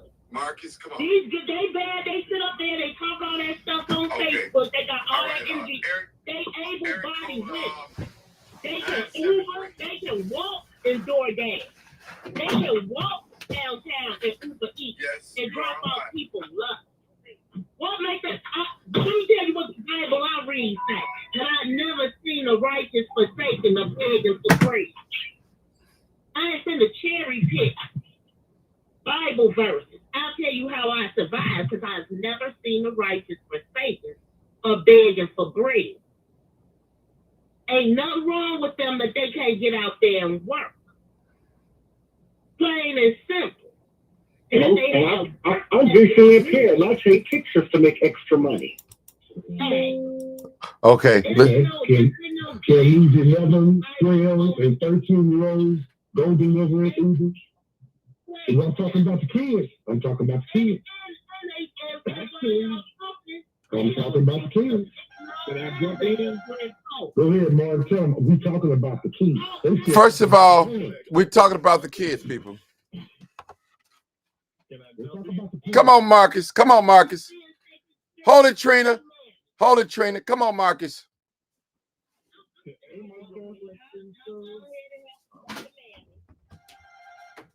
To answer your question, legally they cannot, but technically they can under the parent supervision. They can deliver people their food. Under the parent account, and the parents share the money with them. Now, I know that sounds stupid, but I just wanted to throw it out there. Somebody mentioned DoorDash, because when I'm not doing photography for the Crusader, I do it on feet. Now, to answer Trina's question, it may have been that easy back a few 5 years ago, but the migrants are here now. And I have went downtown from 9 a.m. in the morning and didn't get an order until 5 o'clock in the evening. One order. That ain't no money. Now, I understand what she's saying. They can get up and go get a job at Jules, Food for Less, Ford Motor. It's a lot of jobs out here. They even have ShiftMart. They got cell phones. They got ShiftMart. They pay pretty good. You got Instacart. They pay pretty good. You need a car. But they also have in-house shoppers. They pay pretty good, but you also have the park district. They're hiring. The city, CTA, all of them are hiring. So I understand Trina's point. Why they don't get jobs? Trina, let Marcus talk. Listen to all of y'all talk. Martin, I think that a lot of people are still frustrated at what they saw, and it triggered some childhood memories of their own childhood, and they never received therapy before, and that they have received therapy before. The fact is that a lot of people are angry that these kids jumped on a grown woman, and they put themselves in that grown woman's predicament, and for some people, it's early for them to forgive. Some people, it might take a week or 2 or 3 weeks or even a month for them to forgive what they sin and look at the bigger picture. I don't believe in letting no kids freeze. This is Chicago. No family should be squatting in the United States of America. Shame the because devil. we got money to burn. This is the country that got money to burn, coins to refine and make new coins. Should nobody be squatting or starving in the U.S. of A? But they are sleeping in abandoned buildings, sleeping in abandoned houses, not knowing who's going to come up in there. There are people living in trap houses with kids. They don't know what's going to happen. The knock at the door could be the knock of death. So I don't believe letting them kids suffer like that. They're already suffering. They can't be normal kids because of the mistake they made. Because everybody in the state wants a piece of them. And tell the truth some of their own peers. and shame They're the already devil. And that's what I get to come to realize, Roosevelt, Trina. I understand your anger. I'm not siding with nobody. I'm looking at the reality of it, and God is bringing that to me. They're already being punished. They self-punished themselves when they videotaped what they was doing, and they didn't think that it was going to go the way it went. It backfired. It's like an arsonist. He starts a fire. A lot of arsonists have been known to get burned by their own fire. These kids have gotten burned by their own fire. They can't never be normal kids nor normal adults because people are going to remember their faces and they're going to remember what they did. Now, they're lucky if Hollywood take it and turn it into a movie and they get paid off of that. Both parties will get paid real good off of that. But other than that, they're going to always be known as those kids who attacked a disabled woman and her 9-year-old son while her daughter stood there and couldn't do nothing to help. They're going to always be known for that. It's going to affect their employment. It's going to affect their life. They are being punished already. You don't have to lock them up in jail. They are in a jail by just not being able to go outside and be normal. Can't go to the store. Can't go to the grocery store. Can't go to the bank. Can't even go to the carnival. Can't go to the show. Can't go to Navy Pier. If black people are raising hell about this, excuse me, Martin, white people are sitting there watching too. I rest my case. Facts. They can't step out on the porch. They trapped. I saw that yesterday. There was 20 people outside them folks' house, man. Grown folks, 20 grown folks outside them kids' house, man. Brother B Red, you was watching yesterday. It was the first day we went up there was a grown man had a pistol, bringing a pistol up to a grammar school. What is he bringing a gun up to a grammar school for? You know? Yeah, but see the thing is, man, and I'm listen. I'm gonna say this. I'm gonna just say this, man. One thing about me, and I think, and I'm not bragging, I asked God a long time ago, I don't want no hate in my heart. I don't want no envy, no jealousy in my heart at all. I don't want that, you know. And I'm not perfect. I'll say that, but I got perfect love for my brother and sister. That I can be perfect in love. And I have love for my brother and sister. Now, do I get angry? Yes. Did I get upset when I watched this video? It disturbed my soul because I thought the grown lady was a teenager. I said, that's a little teenager. Then when I found out, I looked at his stomach. I said, it look like she's pregnant. They doing that to her? Oh, I was upset. And I guarantee you, if I had rolled up on that, I would have did something. But now that it's all over and the victims are getting resources, getting the help that they rightfully so that they deserve, I'm happy. Now, I want to focus my attention on the families, other families, on the little children. They need help too. They're little people. Now listen, we can go on pretend like they grown adults. We can say that all we want to, and they can go fend for themselves. If you ever been on public aid, you should not be talking. Anybody on here that ever been on public aid, you should not be saying nothing against somebody that's squatting in the house because you receive government assistance. That may not be the case for everybody. You know, what makes you better than them? Seriously. Well, think about it. We got another caller. But that's all I'm saying. And listen, people, I understand we are different levels. Brother Roosevelt said, hey, Martin, I'm traumatized. And that's okay, and that's understandable. Brother, just get yourself some help, man. That's all. Get yourself some help. I did. I mean, I went through therapy and all that kind of stuff when I was a kid. But sometimes there's still certain things that can just not be erased. And sometimes you think you've moved on, but sometimes, you know, whenever you see stuff like that, it just like brings everything just like all back or whatever it should be. Okay, we're going to hear what Brother Buck says. Come on, Brother Buck. Come on, Brother Buck. Good, everybody. How you doing, my brother? I appreciate you. A little bit. Yes, sir. Yes, sir. I appreciate all y'all. I was listening. I wasn't gonna call, but I thought about it. We got to have some mercy in the heart. I had to look at my own life. If God would punish us as we all deserved, then we would all be in trouble. So look, them kids made a mistake, and the people that was the victims gonna be living good. They got blessed, but they left behind in the dust, and they still got problems. Hurt people, you know. So if you going through something and ain't nobody giving, they not being seen, those kids, not before this, and now they seen in a negative way, it's only going to fuel more bad stuff out of them because they don't have no leadership, no mentors, nobody giving them spirituality. They don't even know what God about. I heard there was stuff about the what's his name, old timer speaking about it. You got to be a man of action out here. If you ain't a part of the problem, if you ain't a part of the solution, you're a part of the problem. If you ain't trying to fix it, then you got to stay the hell out of it. Because these people need action. You got to be about action as well. Always pointing fingers at people who did this and why they did it. That ain't going to get nothing fixed. We be going through the same cycle, another generation, until we can get up here and save these kids before they go out here and become some killers. And popping off on people, you know, I grew up around that kind of stuff. You know, I've been around the dope game and everything. And, you know, like I say, everybody don't get a chance to get up out of there. Through the grace of God, I got a second chance to show me a different direction in life. You know, but other people don't get so lucky out here. And so it's unfortunate. They give education, but when you're dealing with so many obstacles in your life around you, you can't focus on that. These kids got bad relationships. I've been around women I know that have foster kids, group homes. These destroy kids.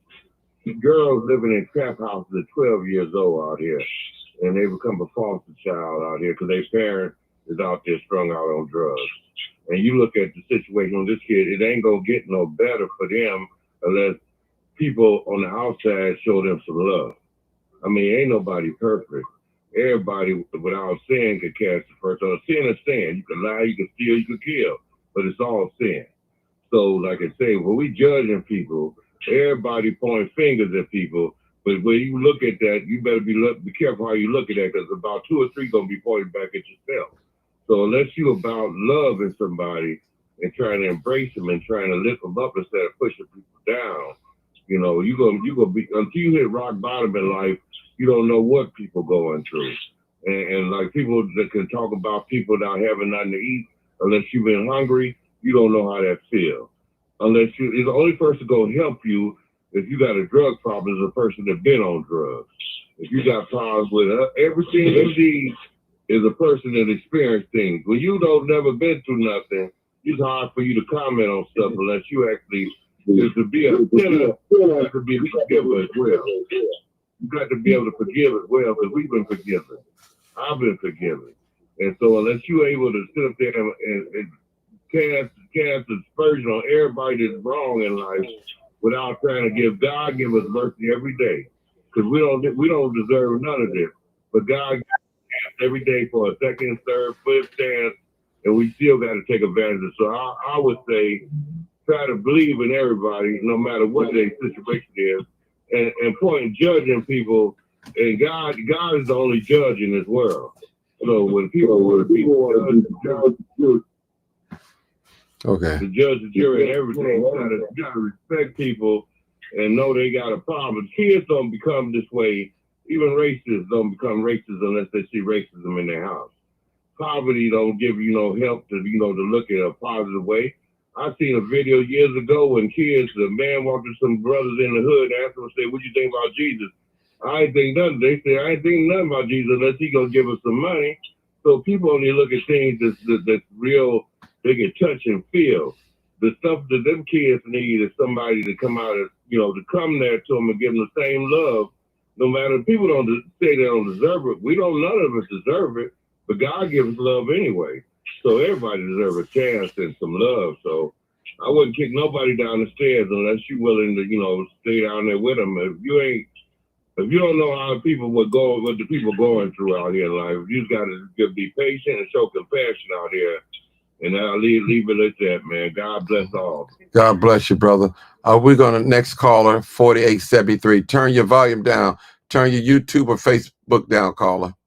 Please turn it all the way down. Off. Turn it off, actually.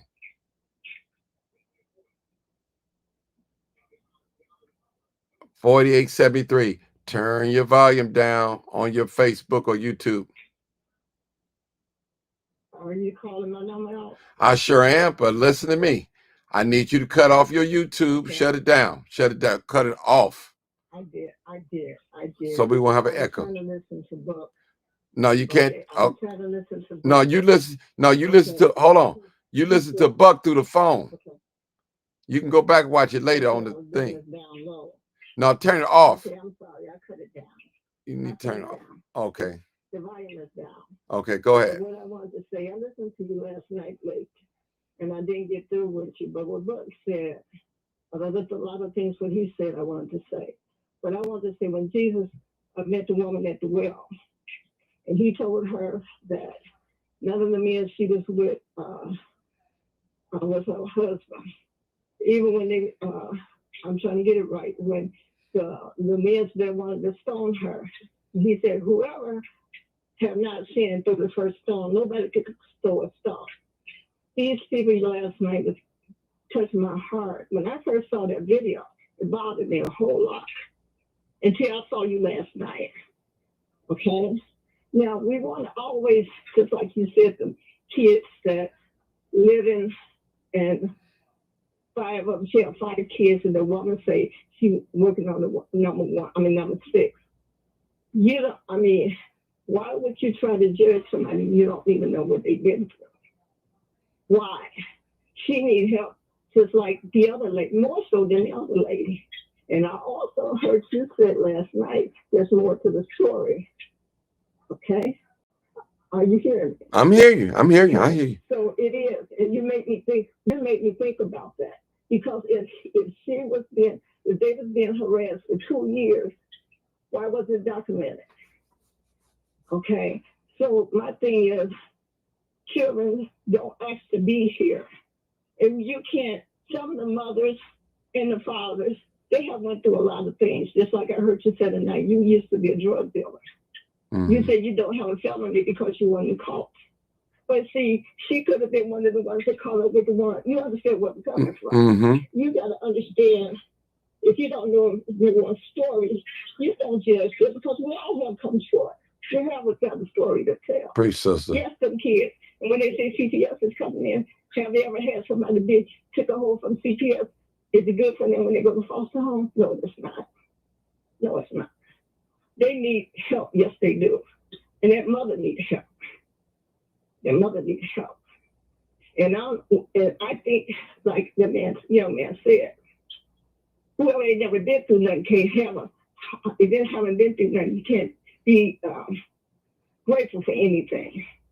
See, I have been in that situation where I sit and I look at how they fussing about that. But my thing is, when all these kids out here getting killed, you don't see them out there with that. There's so many young kids out there getting killed. But do you see them rallying about that? Nope. It's just like the other guy said, they was out there cussing like 40 going north. That didn't even make no sense. Want to string the kids up. The kids need help. They need help. And if it's true what was said that the young lady put her hands on one of the kids on Saturday, that was wrong. I don't know the story, but I know it's something missing with that picture. And I pray for those children. I love children. Children are nice to be here. And they need help. They don't need to be beat up. They don't need to be beat up because it's going to make them be exposed to different things when they go to CPS. There's a lot of people that have been in foster care, has been raped, and had a lot of things done to them. They don't need that. It takes a village to raise children. If you can't help them, don't talk about it. Because you are knocking your blessing. Because God is about, Jesus is about help. Jesus is about love. It's easy to love somebody that you know, just like you said. It's hard to love somebody that you don't know. Those are ones that need help. You don't know that maybe Jesus that put her in that position with your 5 kids just to see what faith would do. And that's all I have to say. And you keep on being you. I like you. I really do. I like that you're a real person. You are a real person. And God bless you if you continue on with what you're doing. Because you got to do both sides. It's their truth, the other person's truth, and the real truth. Thank Am you. I lying? You're not lying. You almost keep on being you. You almost make me want to cry. I tell you, because I'm so passionate for what I do, and I love people, especially Black people. I love them even more so. And I'm not a hater. I'm not a race hater or anything, but I'm trying to just tell the truth and shame the devil. That's what this show is about. This platform, ma'am, you know, I don't even know you. You don't know me. Not to my knowledge that I know you. You came on here tonight, and I'm not knowing what you're going to say. I don't know if you're going to cuss me out. I don't know if you're going to speak well or whatever. I don't know.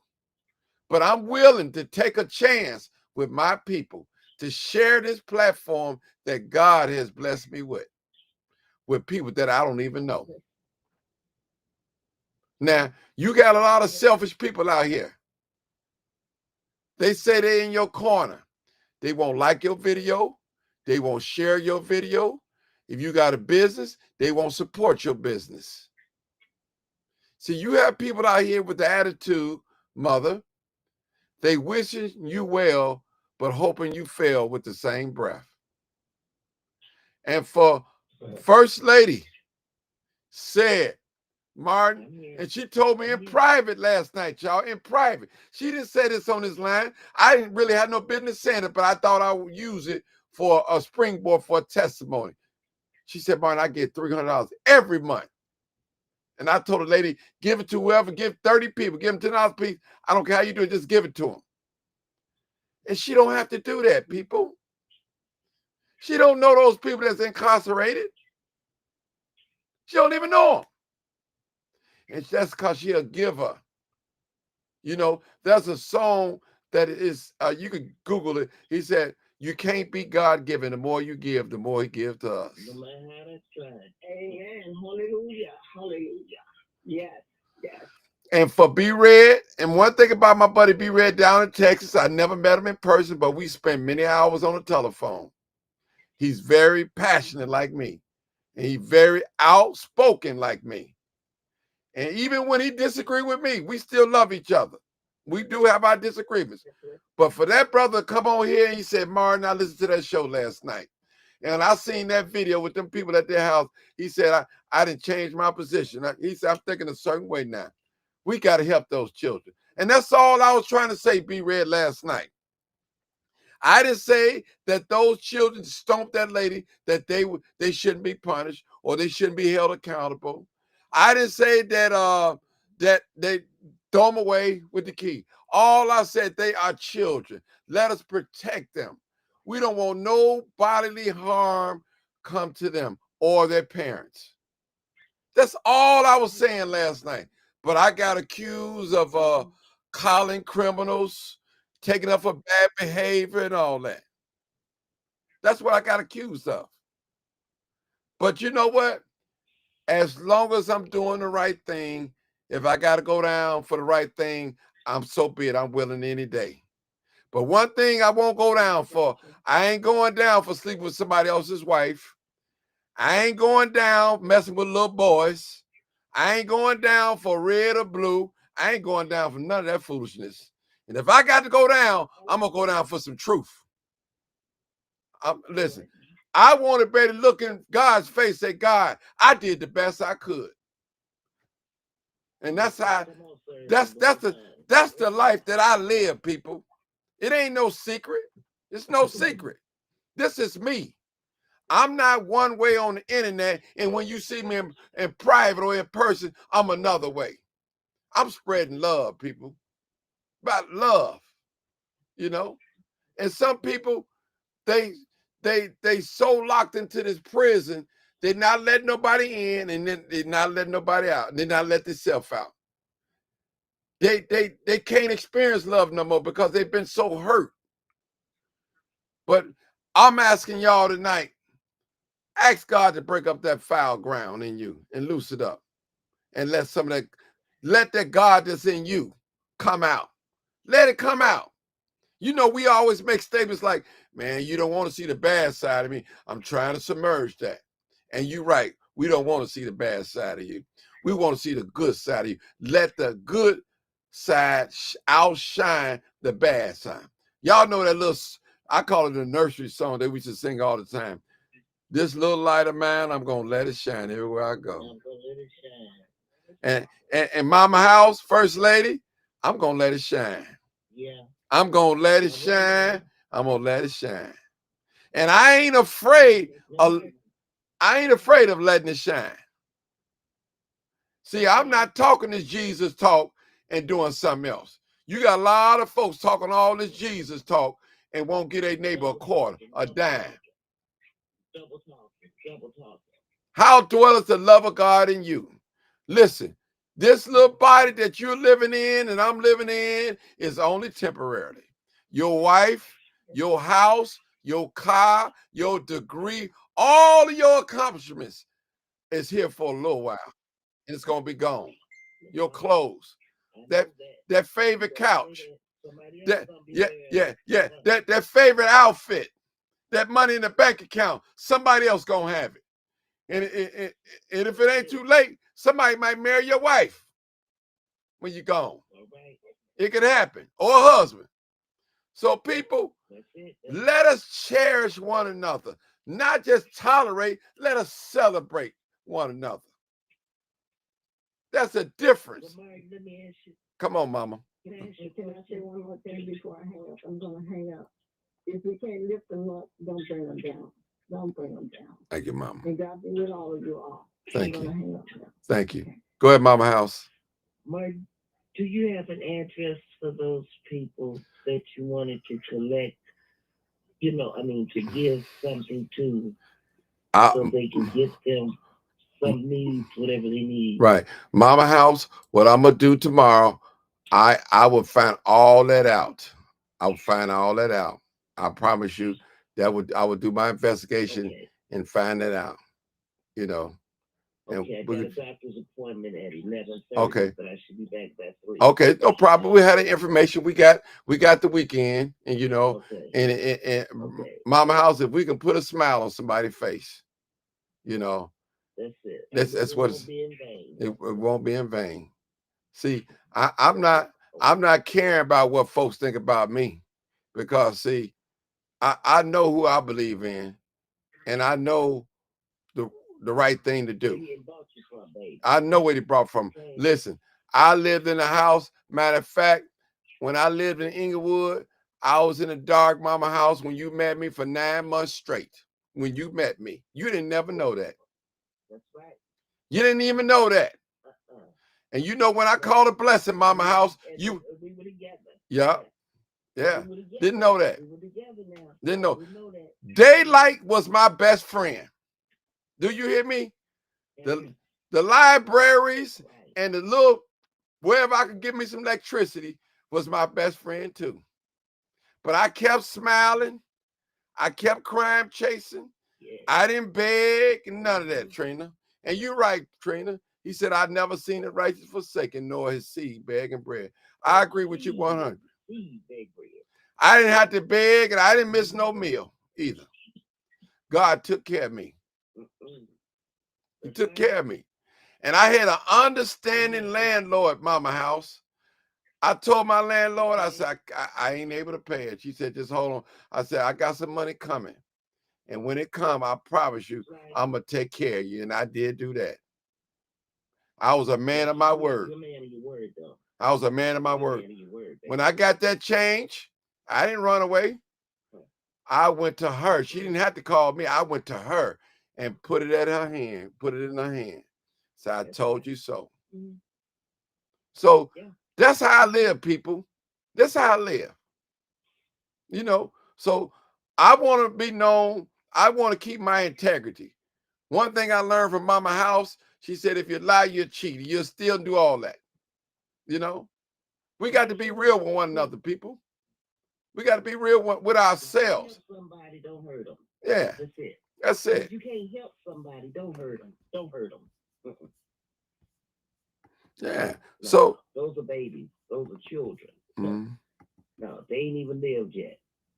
Give them a chance. That's all. Just give them a fair chance. Maybe some people always have had good shoes on their feet. Maybe some people always have had a meal in their mouth. But you don't know what these children haven't had, but you can look at them. And right now they're in need. And I don't mind helping nobody that's in need. Because when I bless somebody, God blesses me double. And I don't say nothing about it either. I don't brag about it. Because whatever you do, keep it sacred and let him bless you openly so other people can say it. Every time I turn around, that woman getting something. Why? You don't know what that woman did. That's all. That's it, Mark. That's it. You ain't got to brag and tell nobody what you're doing. No. Let it be quiet. Let it be peaceful because you're doing it from your heart and not from just a mouth. People can get up there and say a lot of things from their mouth and their heart is far from it. Don't do that because you're hurting your own self. No. That's it. That's it. You know, Mama House. Challenging thing. Yes. When I was out there hustling, and I had a buddy, he said, Martin, you'll never be rich. And I said, well, you know, I said, well, why would you say that? He said, because you give everything away. You just give all your money away. I said, that's just who I am, brother. I have a heart. You know what I'm saying? I can't. We talked about that. You remember? Yeah. We talked about that over at the park. Right. When we was rallying. Right. Yeah. Right. I can't, Mama House, I can't sit and eat no sandwich. Even if I ain't got enough money to buy you, I'll split it with you. Say, Mama, you want some of this sandwich? We can split it. You know? Thank you. I'm not that type of guy. You know, I see some of y'all church folks out there, you ride right past your members and don't even offer them a ride. Don't put them in the dirt. Oh, no, baby. They don't want that. Come on now, somebody talk to them. Somebody need to hear this tonight. Somebody needs to hear this tonight. Some of you got some houses, some buildings, some vacant buildings, and some of your church members right now homeless, and you won't put them in there. And God has blessed you to have 4 or 5 houses. You can't live in all of them, but you won't bless nobody. See, you can't get nowhere being selfish. And you ain't finna get and you ain't finna get that market rent if that's what you thought. No, baby. Yeah, it's real. The government got it all shut up now. So what you thought you was gonna get, you might as well open up the door and let somebody else in. And get you $700 or $800 and call it a deal. Because at 18 and 19, you ain't getting no more. That's over. It's over. Hey, Marty. Yes, sir. Go ahead. I know you got people calling in. Yeah. I'm gonna make it brief. What I did notice, I kept it in the back of my mind yesterday when we were speaking, and you said, "Hey, all the facts haven't come out," and I knew. I said, well, "I'm just gonna wait because the way they acting right now, the facts are gonna come out." And as I sure enough, they already started tearing these people's life apart. You know, they done put the kids up there full front, the whole face, top, head to toe. And the parents, and they started to talk about these people and giving out their whole names. And I could give you the names of all the women who the 2 kids was involved. That's how far they went on Facebook with it now. And it's the kids. It's the kids on these women's Facebook page. It's the whole 9. They got them. And I looked at it. I remember looking at the video of those 20 grown folks outside these kids' house. And I said that this was an evil thing that they did. But this very evil is going to be turned to the good if my people will get right in there after all the smoke and cleared and start to try to help these kids. Because this is a life-changing thing for them, too. They actually found out that you would be burned at the stake for some of the stuff you do, especially if you put it up on Facebook. And they said the little boy tried to sell the woman's cell phone. That he went to a neighbor across the street from where he lived and tried to sell some man that woman's phone. He said he wanted to get himself something to eat. See, this is the stuff that's going on behind the scenes that you kind of had an idea of, we didn't. And that's the very reason I didn't call in last night and make no comments. Because I wasn't emotional about it because I'm a man, but I was still thinking about what happened in my own situation with my daughter and the bullying and how the policeman could have shot and killed my daughter when she walked out there front door with that butcher knife because she was going to put a stop to it. But that's how I raised my kids. All my kids can go, grandkids too. God, there ain't no bullying of them. So when I started thinking clearly, I said, okay, let's let the smoke clear.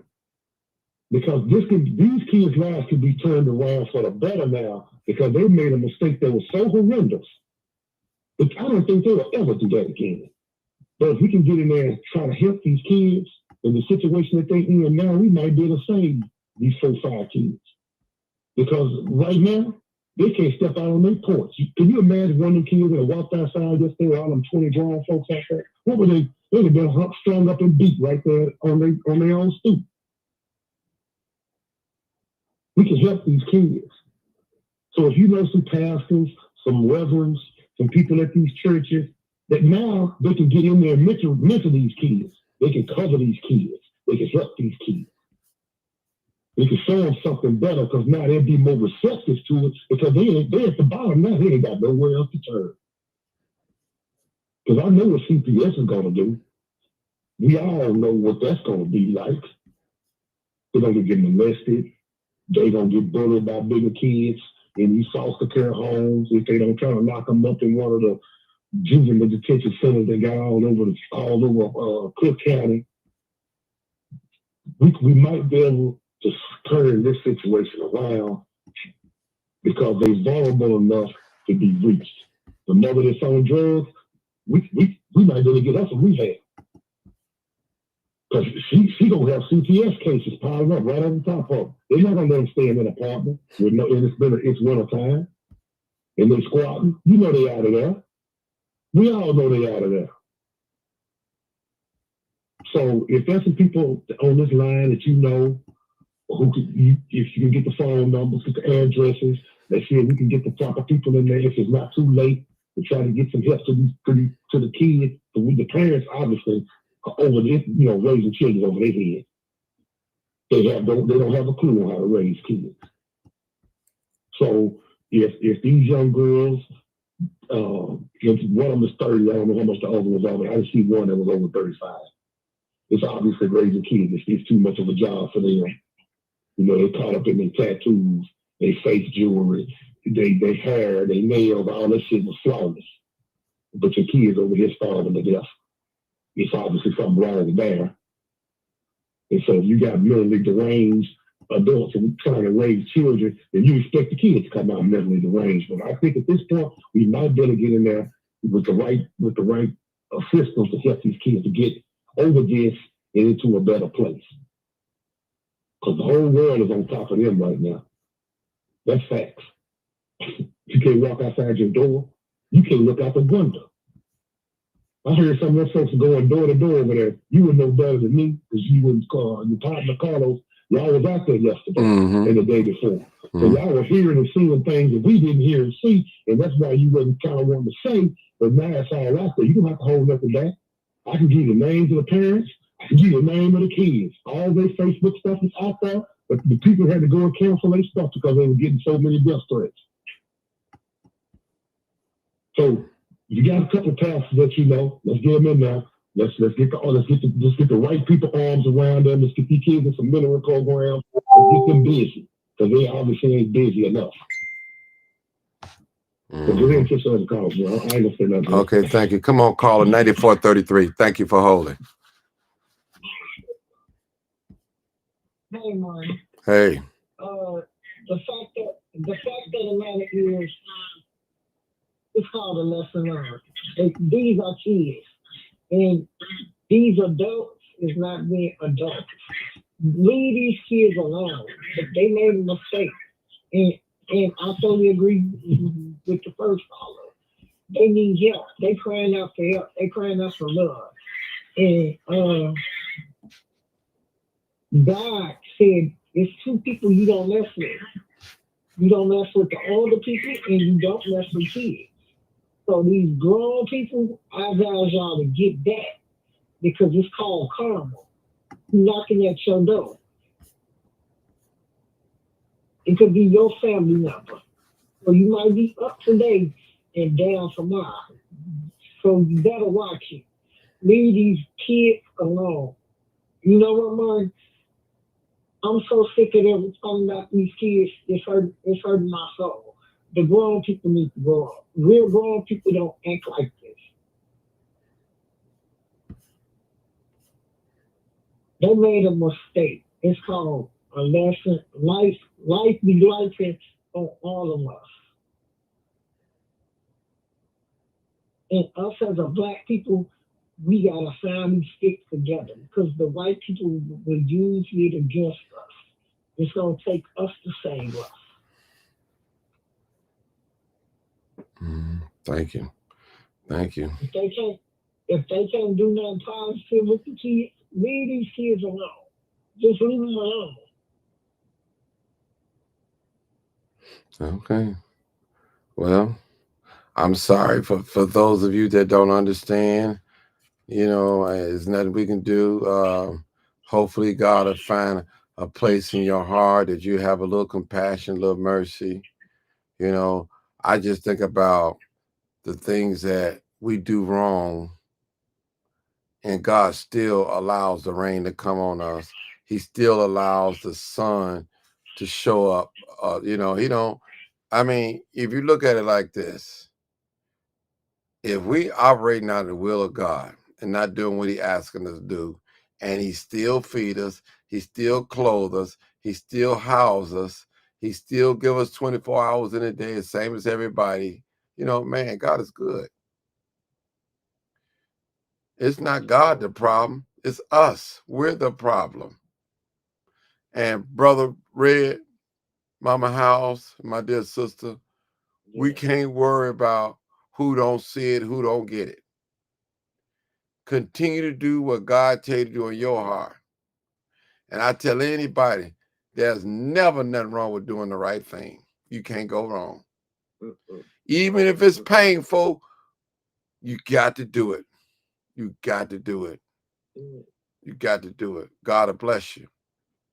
So that's where I'm at. Yeah. I love that young lady. I don't know from a can of paint that they stumped on that ground. And my heart goes out to her and her family. She have so many resources right now. So many. Matter of fact, she have enough that she can pass out some to get somebody else some. If she chooses.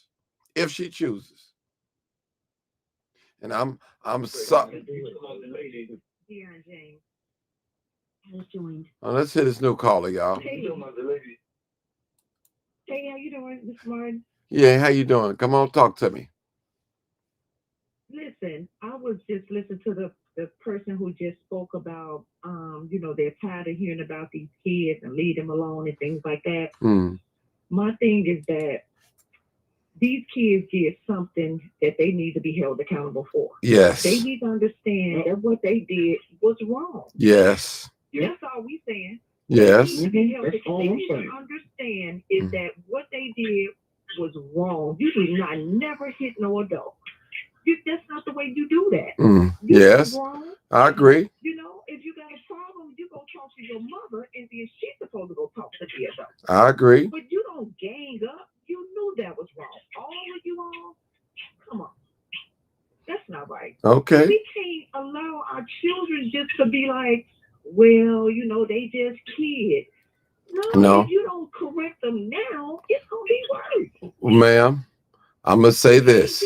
Go ahead. I don't want you to be confused at all. We've never said that they should not be held accountable. Okay? We never said that they should not be punished. I agree with you 100%. But realize we're not dealing with adults. We're dealing with children that didn't ask to come here. I know. And if they living in a house squatting, and I got more than abundance, I think it's my duty, God bound, to bless them. So I'm not going to let that bad behavior, what they've done to this mother, stop me from having a compassion heart to help somebody out. And I don't reward negative behavior. I tell my daughter, I got a 17-year-old daughter. When I give her something, I ask for something small as back. I said, well, call me Tuesday. I have for you. Just put a little skin in the game. That's all. So what I'm saying, the brother just said it. They took the lady's cell phone too. And he was trying to sell it so he can get something to eat. We don't know their situation. And some of us don't even care to know it. All we can see is a lady being stomped on. Okay, but I'm going a little deeper than that. It's a thing that what you call cause and effect. What caused this? The way it's being told, they seen the family walking by and they follow them and they start beating them up. No, it's more to the story now. It's way more to the story than that now. You ain't gonna just tell me a bunch of little young people just seen a lady and a daughter and then they just start picking with them and start beating them up. No, it's more to that story. It's definitely, especially when y'all neighbors too. Come on now. Right. Neighbors. It's more to the story. So if God laid on your heart, whoever, and you don't have to do it, if you want to give something to the family of the perpetrators and help their situation up, I don't think God gonna get mad at you. Me personally, I don't think them children. I didn't see no one living as if they was living in a bad way. Well, to you, listen. We're not trying to make you feel bad. The brother got on here and said it. Not trying to make you feel bad. That's why I was telling you. A lot of us, we take one thing and we run with it. There is an ongoing investigation going on right now. We're trying to get to the bottom of this. She said this has been going on for 2 years, but we have no knowledge of that. Where's the paperwork at? Come on now. You telling me you live in the same area, y'all go to the same school, and it's been going on for 2 years. Nobody came in to mediate nothing. Something not right somewhere. Okay. That's all. That's Trina, are you gonna respect me? We haven't. I didn't say she didn't. I said we haven't seen any. Trina, listen. You see, you're not listening. Hold on, Trina. You're listening to respond. I'm asking you to listen to understand. Now, I have not seen any paperwork. You haven't seen any paperwork. I'm not saying that she's lying. When I interviewed one of those parents, the parent told me that her daughter fought the mother. And you know what I told the parents? I said, can you give me proof? Is there a police report? Is there a video on the store where she fought? So I'm not just doing one side. See, this is what I do for a living. This ain't what you do. I'm a community violence interrupter. That's what I do. That's my life. I'm good at what I do. I don't just take one word. That's why people come on here and follow me, because of my integrity, the way I treat people, my fairness. It ain't on here because I'm lying on folks. You ain't never know me to have to lie on nobody on here or make myself look good. I tell the truth, shame the devil, and I live by it. And I'm not saying I do everything right as a human being. Sometimes I need to get checked, and I do get checked. So I don't always get it right. But one thing I can tell you, I'm an investigator, and I like to get to the bottom of it. My goal is to bring all these families together and find out how can we come to a peaceful resolution after all this is over with. That's my goal. Those are one of my goals. My other goal is to bring wraparound services to the perpetrators. Okay? That's my goal. So that's what I got a goal for. I'm not just running away, all they stomp and beat up. I'm not running away with just that. I'm having compassion for both sides. See, right now, what we're dealing with a court of a public opinion. But we need to get down to the facts. Yeah, and that's because we're looking at the video. Thank you. But it's more, you're right. And that's the same thing I told the parent, the mother. The mother told me, well, they took a knife from her. And I was honest with you. I said, ma'am, I don't think we were looking at the same video. Because the video that I was looking at, if she had a knife, she didn't pull it out. The video does not Right. That's what I told the mother. But I'm just saying, see, y'all just see me coming on here and talk. But when I talk to the parents in private, I'm telling you what I said. And I said, man, if you want my help, if you want my organization to help you, you got to be honest with me, truthful. And that's what I tell them. That's the only thing I require. I'm not the police. I'm not trying to get nobody locked up. I want this thing to end peaceful. Because guess what? Somebody's going to get hurt. If the way it's keep going now, someone is going to lose their life. Then what y'all going to say then? Somebody going to lose their life. That brother said it, and I've seen the video.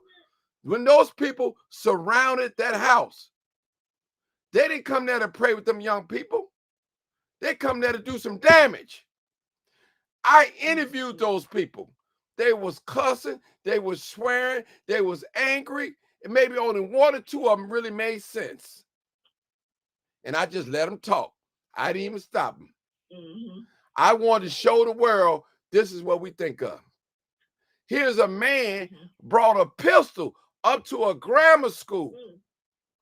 Now, why would you want to bring a pistol to the grammar school? What are your intentions? Why would a grown person hold on, sister. I got the flow now. Hold it, sister. You can't overtalk me now. Now, listen, why would a grown person which I don't know if it was a grown or teenager, put a young person's face on the internet and their address. That means you want some harm to come to them. Now, trust me, these young folks they ain't gonna never be able to come into public right away. Telling you. Now, are they gonna get dealt with? Yes, they're gonna get dealt with. Yes, they are. Should they be punished? Yes, absolutely right. Guess what? You don't have to know what punishment they got. That's none of your business. That's not your business. Period. They have a family. Yeah. I'm just saying. If I may, I want to not saying, but sometimes you don't have to be bothering nobody. People bother you. And I know this from going up in Inglewood. People bother you. There was a family on my block that messed with every house except our house. We knew our turn was coming. And it went on, this battle went on between my house and another house for 4 years because the Chicago police didn't do nothing. These kids in this house was messing with people in my house. We didn't do nothing to them. So you don't have to do nothing to people for them to mess with you. That's what I'm saying. It may have been going on for 2 years. It may not be no paperwork because it sometimes be up to the police that's responding whether they want to do a police report. The police will try to get out of not doing a police report, but it may be phone calls to 911. It may be a law that ain't nobody telling. And then we live in a neighborhood. Black people's biggest mistake is we have a no snitch policy. We don't want to tell law enforcement. No, that's a lie. That's a lie. That's a lie. That's a lie. No. I'm gonna debunk that white lie. I'm gonna debunk it right now. And for anybody listening to me, who you think called 911 when somebody gets shot down the street? It's the black people in their community. We call it. Now, we may not go to court and point the person out, but we'll tell the police, hey, they shooting around here. Somebody shot in my backyard. So that's a lie. Black people call the police. Don't believe that. Guess what? A lot of these gang bangers, hold on. A lot of these gang bangers that do crimes together, guess who telling on each other? They are. They the only one know that can tell it. I wasn't in the car with you when you did a drive-by on 6th and Halsted. How they know? Who told it? You was in the stolen car. Your own homie told on you.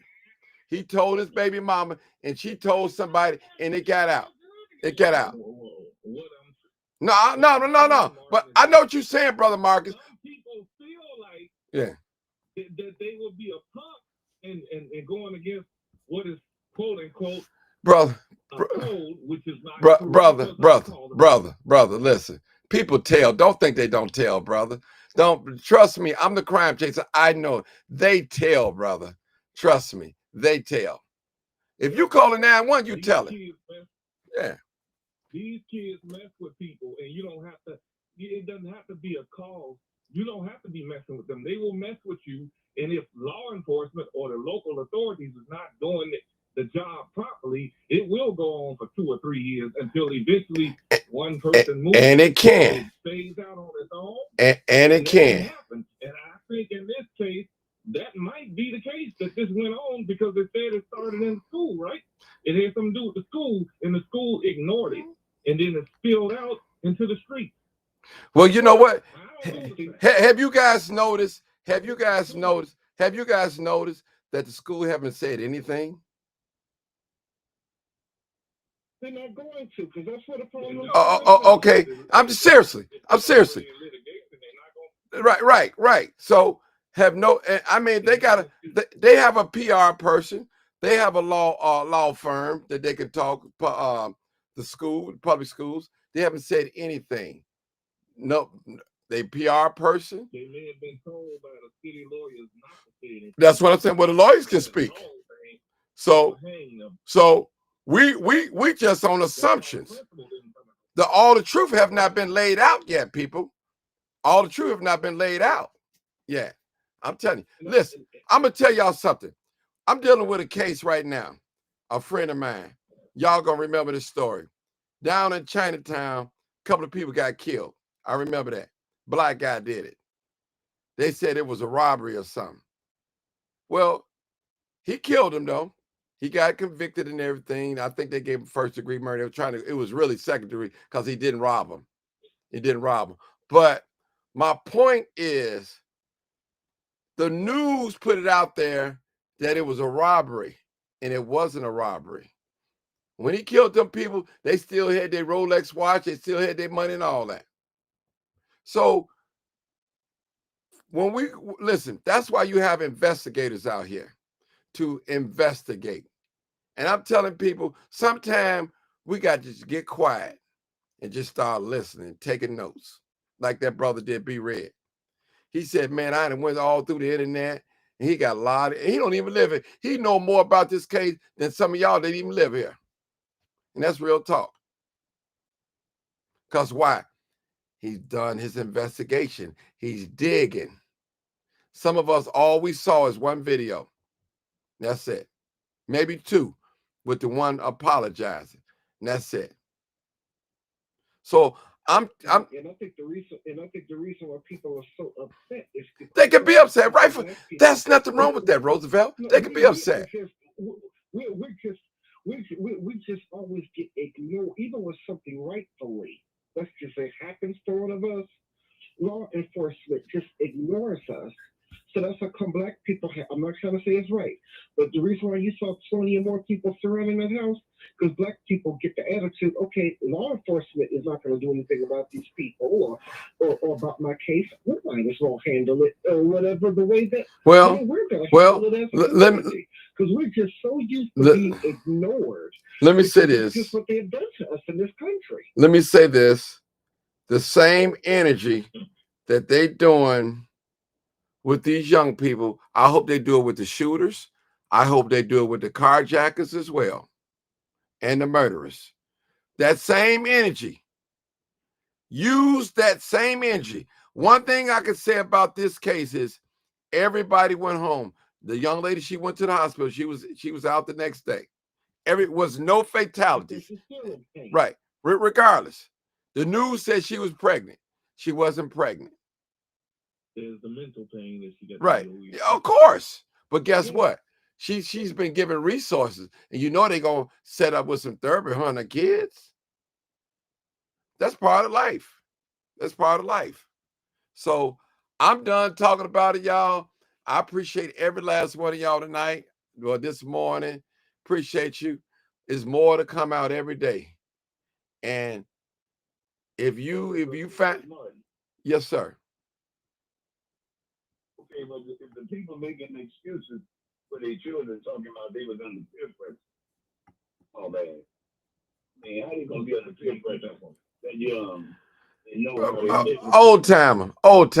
Why you always? Let's come on now, old timer. Come on now. Young people are under peer pressure, brother. Come on now.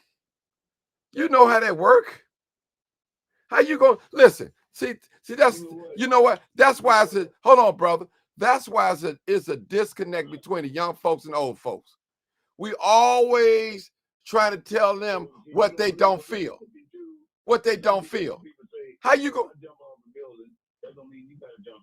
We know that, but that's listen. So what I'm saying is when we start talking about peer pressure, well, they got some things that people, can lead people in the guidance, lead them into. But when it's a direct issue of just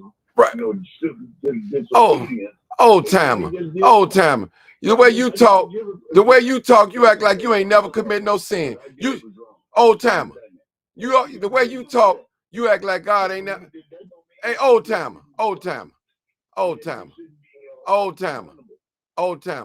If old timer, you hate black people, don't you? You hate black people. And them children. And that little boy and that little child. Man, I'm tired of listening to him talk. This man, yeah. Listen, how you gonna tell somebody else what they don't feel or what they can't feel? Come on now. If the young people's under peer pressure, they can be under peer pressure. Come on, you can't tell nobody how they feel.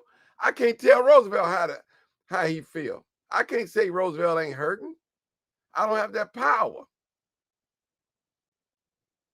The man say he's trauma. I just said get yourself some help.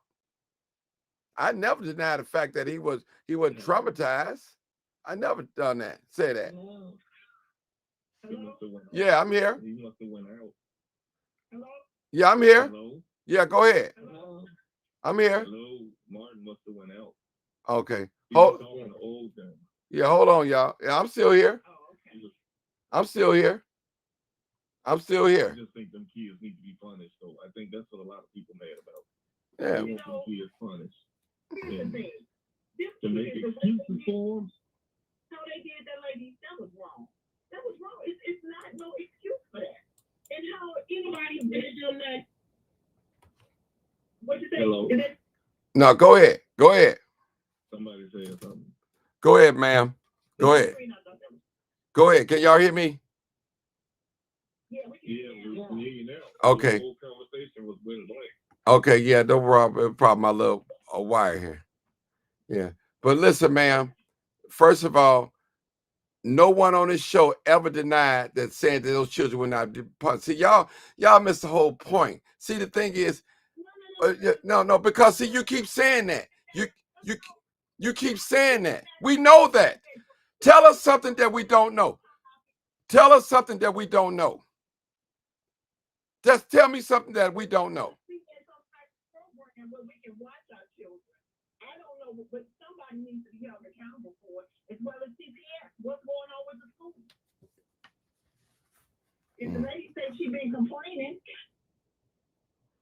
Well. Yeah, but you can't hold it in school. And no accountable. I'm not holding them accountable. I'm just saying if she done came up here and complained about her children being bullied, that should have been a meeting with their parents.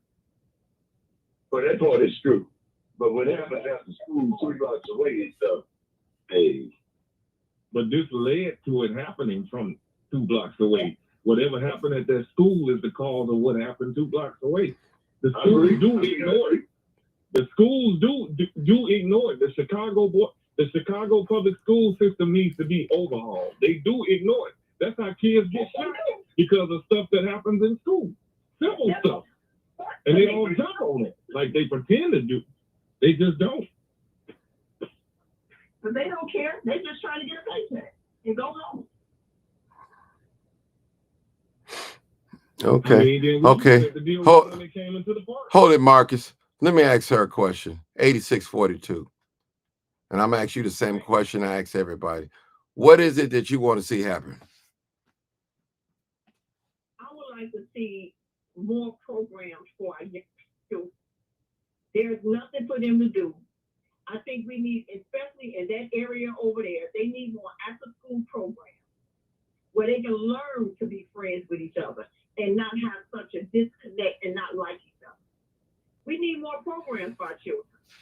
Learning programs where phones are not permitted, where they can really focus on conversation, having a dialogue just like this one, where everybody raise their hand with different stories about their experiences. That's what I need. That's what I think we need. We need more programs. Now, are you talking about are you talking about the perpetrators or the victims? Who are you talking about when you say we? They need. Well, who are you talking about? I'm talking about for all children. They don't have it like we used to have it. We had programs. We had programs that kept us out of trouble. Okay. There's not no programs for children. They have nothing to do. They're angry. There used to be teachers you can go and talk to and tell teachers that I'm angry about this. Those outlets are not available for them. Okay. Go ahead, Mike. Now, to piggyback on what you just said, why is it a problem when I'm talking about giving some wraparound services for people that's squatting in the house or some resources for the perpetrators? People have a problem with that. Why? I don't understand that. They have a problem with that. They have a problem with that. They first of all, they say one thing, but then when I say it, hold on, they need to be punished. They don't need nothing. Let them starve. See, we talk that talk, but we ain't walking the walk. The brother said, he said, man, my heart goes out. We got to get some addresses so we can do something for them. They need some services too. You can't just give the victim something and leave the perpetrator. They got to get dealt with too. Because if we don't deal with them properly, it's gonna be an ongoing cycle. That's what it's gonna be. So that's what it's gonna be. See, the thing is, go ahead. All I'm saying is, first they need to be held accountable. They said that what I did was wrong. I shouldn't have done that. Then we move on. How can we make Okay. First of all, when you say to be held accountable, what is it that you want to see happen? Tell me. No. I hear you. You said you want them to be held accountable. What do you mean by that? Explain that to me for them. I need them to go in and talk about what they did and acknowledge that what they did was wrong. Okay. Now, how do you know that they haven't done that yet already? I know, I'm just saying. I asked you a question. Now I'm asking you another question. How do you know that they have not done that already? I'm talking about the perpetrators. You don't know. Okay. Right. And when you answer that and I ask you another question, I said, how do you know that they have not done that already? Okay. So it may be a possibility that they done that already. It may be, it may not.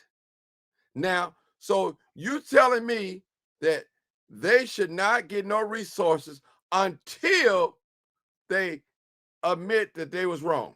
Is that what you're telling me? Yep. Okay. All right. I just wanted to be clear. Accountability for what you did first. You have to acknowledge what I did was wrong. That's the only way you can get resources. You got to show that you need the resource. I was wrong. You know what? I do have a bad attitude. I do need some help with my attitude. I get upset real quick. I want to fight all the time.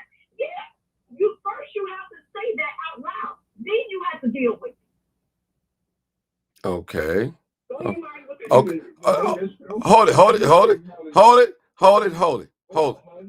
it. No. I'm talking now. You had men, 20 different, maybe 15, 10 grown men went to the house of the perpetrators. Should they be held accountable for their type of behavior? You know they didn't go there to pray with them or bring them no resources. They shouldn't even know their address. But I'm just saying. What I'm saying is, now we can't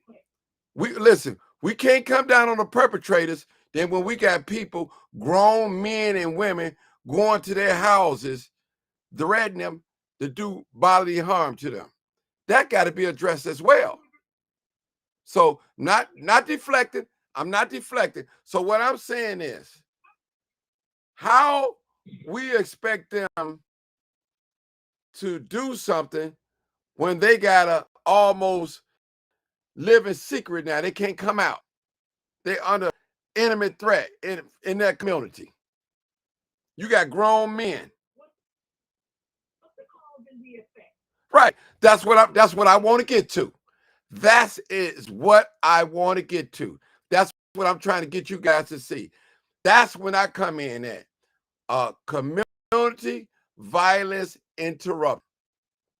I can take those men that came to their door and sit them down with that family. I say, hold on now. How can I stop y'all from coming to this door? Now, what is it that y'all really want happen here? That's all I'm saying. I'm bringing peace. I'm trying not to make this go on another 2 years. She said it's been going on for 2 years. We really don't know. But if it had, we trying to get in front of it. Thank you. I'm not looking for no viral moment. I'm looking for a vertical moment, up and down, a peaceful moment, a peaceful resolution. That's what I'm looking for. I can't get no peaceful resolution when grown men go into their houses not to pray with them, to pray on them and do some bodily harm. It ain't going to happen. It's just not going to happen. It's going to be an ongoing process. That young lady that got stomped, she's still alive. She may have some mental scars. Her son may have some mental scars, but they're still alive to see another day, and they are getting resources from everywhere. Not only money, you know they're going to get some therapy. So while they're being taken care of, let us work on these perpetrators. That's what we need to do. We need to focus on them right now and get them together. We can get all the perpetrators in one room. I'm talking, listen to me, y'all, and say, hey, this is what we need all of y'all to do. We need for you guys to publicly apologize to the community.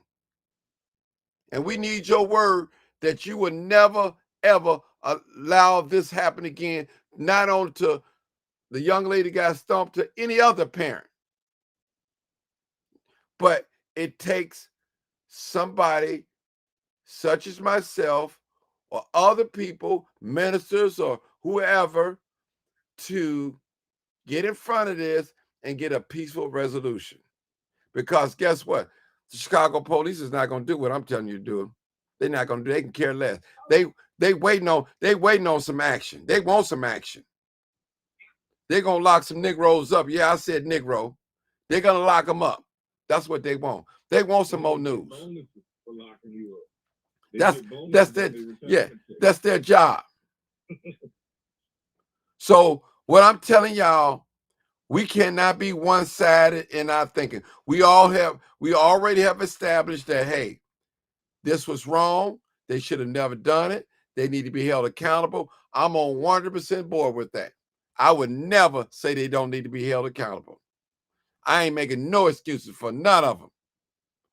But in the meanwhile, while we waiting on that, or while it's happening, let's see, can we talk to these young people and see where their mindset and say, hey, man, we're going to have to bring this to an end. This can't happen no more. Even though this family moved out of the community, we don't even want it to happen to another family. It may have already happened to. I heard that too. I heard that a pencil got stuck up in a boy's butt with one of the perpetrators, that did it. So this is what I heard. I haven't seen the video, but this is what I heard. And it may be factual. Wow. I'm being honest with you guys. See, the thing is, listen, the thing with me, the difference between me and you guys, I'm doing the investigation. I'm like my brother B. Red. I'm searching. I'm going through people's pages. I'm talking to people and getting information, and I'm processing it. So I thought I'd just drop that on y'all guys, that I did talk to 2 parents of one of the daughters that was involved. So I did talk, and they wasn't not being truthful with me. And I'm telling you this publicly. We talked in private, not on Facebook. And I knew they wasn't being truthful, and I couldn't help them. Until they ready to tell me the truth, I can help you relocate, put pressure on CHA. Hey, we need this family to relocate because people are coming to their front door, threatening them and everything to do bodily harm. We have that. I'm part of an organization. And this is what we do. We ain't just talkers. We walkers. And I ain't going to be a part of no mess. Yes, sir. Somebody needs to reach out to some of these black newspapers so that they can push this to some of these politicians, because neither one of those families be in that, and they're sitting ducks. What's it gonna take for some of them kids to get killed? That's what's gonna happen. I saw women in that video too. I saw women. I ain't just see men. I saw women in that video going to them people's houses, and the person who gave the address needs to be locked up right now, sitting in the cold jail cell. Mm-hmm. That's against the law. That's against the law. If they listen to your show, if something happens, and I'm not a law enforcement officer, but I know if something happened to one of them people because you gave out their address and it come back that you the one that gave the address out, you going to jail, not for 1 day, not for 2 days, but whatever the judge give you. If one of them kids get killed, one of them parents get killed, it's not worth all that. It's not worth nobody getting killed over. And then come to find out they might have gotten killed over some, kids mess, as my mother used to say. Yeah. Kids mess. We got a new people killed. We got a new caller. 0518. Come on, caller. 0518. 0518. Come on, caller. Hey, what's going on? How you doing, sir? To get to the root of the problem, that's what needs to happen. And I watched all videos. Like they went up to the school. I watched 4 different lives. I processed everything from people out there in the streets talking about whoop that trick, to the dude in the yellow jacket that spoke kind of well in the beginning, about people disturbing the children, et cetera, up at the school to up until now, and yesterday's show, et cetera. This behavior has been going on in our community for quite a while. These children behaviors of them jumping on that woman, you see that all on Twitter. They see that all on the internet. Mm-hmm. That behavior ain't nothing new. Mm-hmm. And all the school systems ain't gonna step in because the school system, the school system won't even step in if a staff do something to a child for the most part. So they not concerned with anything outside of the school because how they figure it ain't on school property. But this behavior has to change. The household, the mentality's got to change. I'll give all the wraparound services and everything they want to give. But if the mentality don't change of the people, et cetera, like the brother say, people got on the hair and nails, et cetera. Yeah, because the behavior is there. And it ain't just the mothers. You know what I'm saying? It's the fathers, like you say outside them homes, the fathers. You know what I'm saying? Some of them, the mothers, the grandmothers, the grandfathers. We hear people all kind of age talking ignorant and teaching ignorance to these children. And they just acting out the behavior that's being learned and taught. You know what I'm saying? So all the children are the victims. All the children are the victims. But we have allegedly adults that's teaching these wrong behaviors. You know what I'm saying? And where's the outcry and the poor and the fight for the rest of these children out here that's going through the same thing, even in that project area? Because them people mainly from that area that's been out there. They from that area. So that's a learned behavior in that area and many other communities in our neighborhood. We got to change the mentality. We got to start thinking better. We can march all day. We can say we're going to give a person $1 million and things like that. But if the mentality don't change, then the behavior won't change. It's just a fool with a bunch of money or wraparound services or whatever. We got to change the mentality in the homes. And that's my piece, man. Okay, appreciate you, brother. Appreciate you too. But Martin, most of this stuff, Martin know this because Martin spoke about how you call it we be mean mugging one another. So we have a personality that's subject to going to a pit of rage. I ain't saying that you're saying that, but we carry a whole lot of stuff with us, and we don't know when the can is going to explode. And it can be over a basketball game. The two schools can't get along with one another. The two football teams can't get along with one another. We can't stand to see them win and all this kind of stuff. You see, all of that leads, to some type of contempt. And so it ain't nothing new when it comes to us. And that's why we can do a lot of this stuff. And just me saying that. Do a lot of stuff that don't bother us. Now, this is what is happening in Chicago a lot. A person can go down the street and their brakes may go out of their car, and they run into a house or something, and somebody get hurt, man, he'll pull them out of the car and beat them. We have shown this type of stuff that this can happen, so it ain't nothing new when it comes down to some stuff like this right here. So now we got it where it's the children, and whatever we're saying about this is not enough to really just stop it. And we got to have something that's really gonna stop it. And because that means that we don't like for it to happen.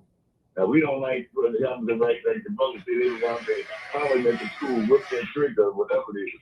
But they was out there saying, and then they were saying some other stuff too. So this is the way that we feel. And so we basically got a lot of pent-up anger, it seems like it. But then it's just gonna be a natural way that we just want things done. Until people, if we have to change, then that means we have to change. But it seems like it's slow in coming, but we might be on the way, because that was a good show of support for the ladies. Hey, they don't like what happened, we're gonna support this. So they was out there. So we need to show up, but we need to leave the violence part off and just hold people accountable for what they do. And then that'll show to us at least. Don't show nobody else. It'll show to us that we're not going to accept that from nobody. That type of thing. And so in the days to come, you're right with what you're saying, that if the person is hungry, that you're going to help them out. But, as long as they are held accountable, then, I think, that's better be known. Because the girl talking about suing. She's talking about suing each one of the parents' children that was in there. What she gonna hold on. Old timer. What is she gonna get for suing some poor folks? She ain't gonna get nothing. She can sue them. They ain't got nothing. Yeah, but you want them to get it. You want her to drop it and say, hey, look, I forgive them. Hey, old timer. I never said I want her to drop it. I'm saying to you, what is she going to get from poor folks that living in a project? You sue them. What are you going to get?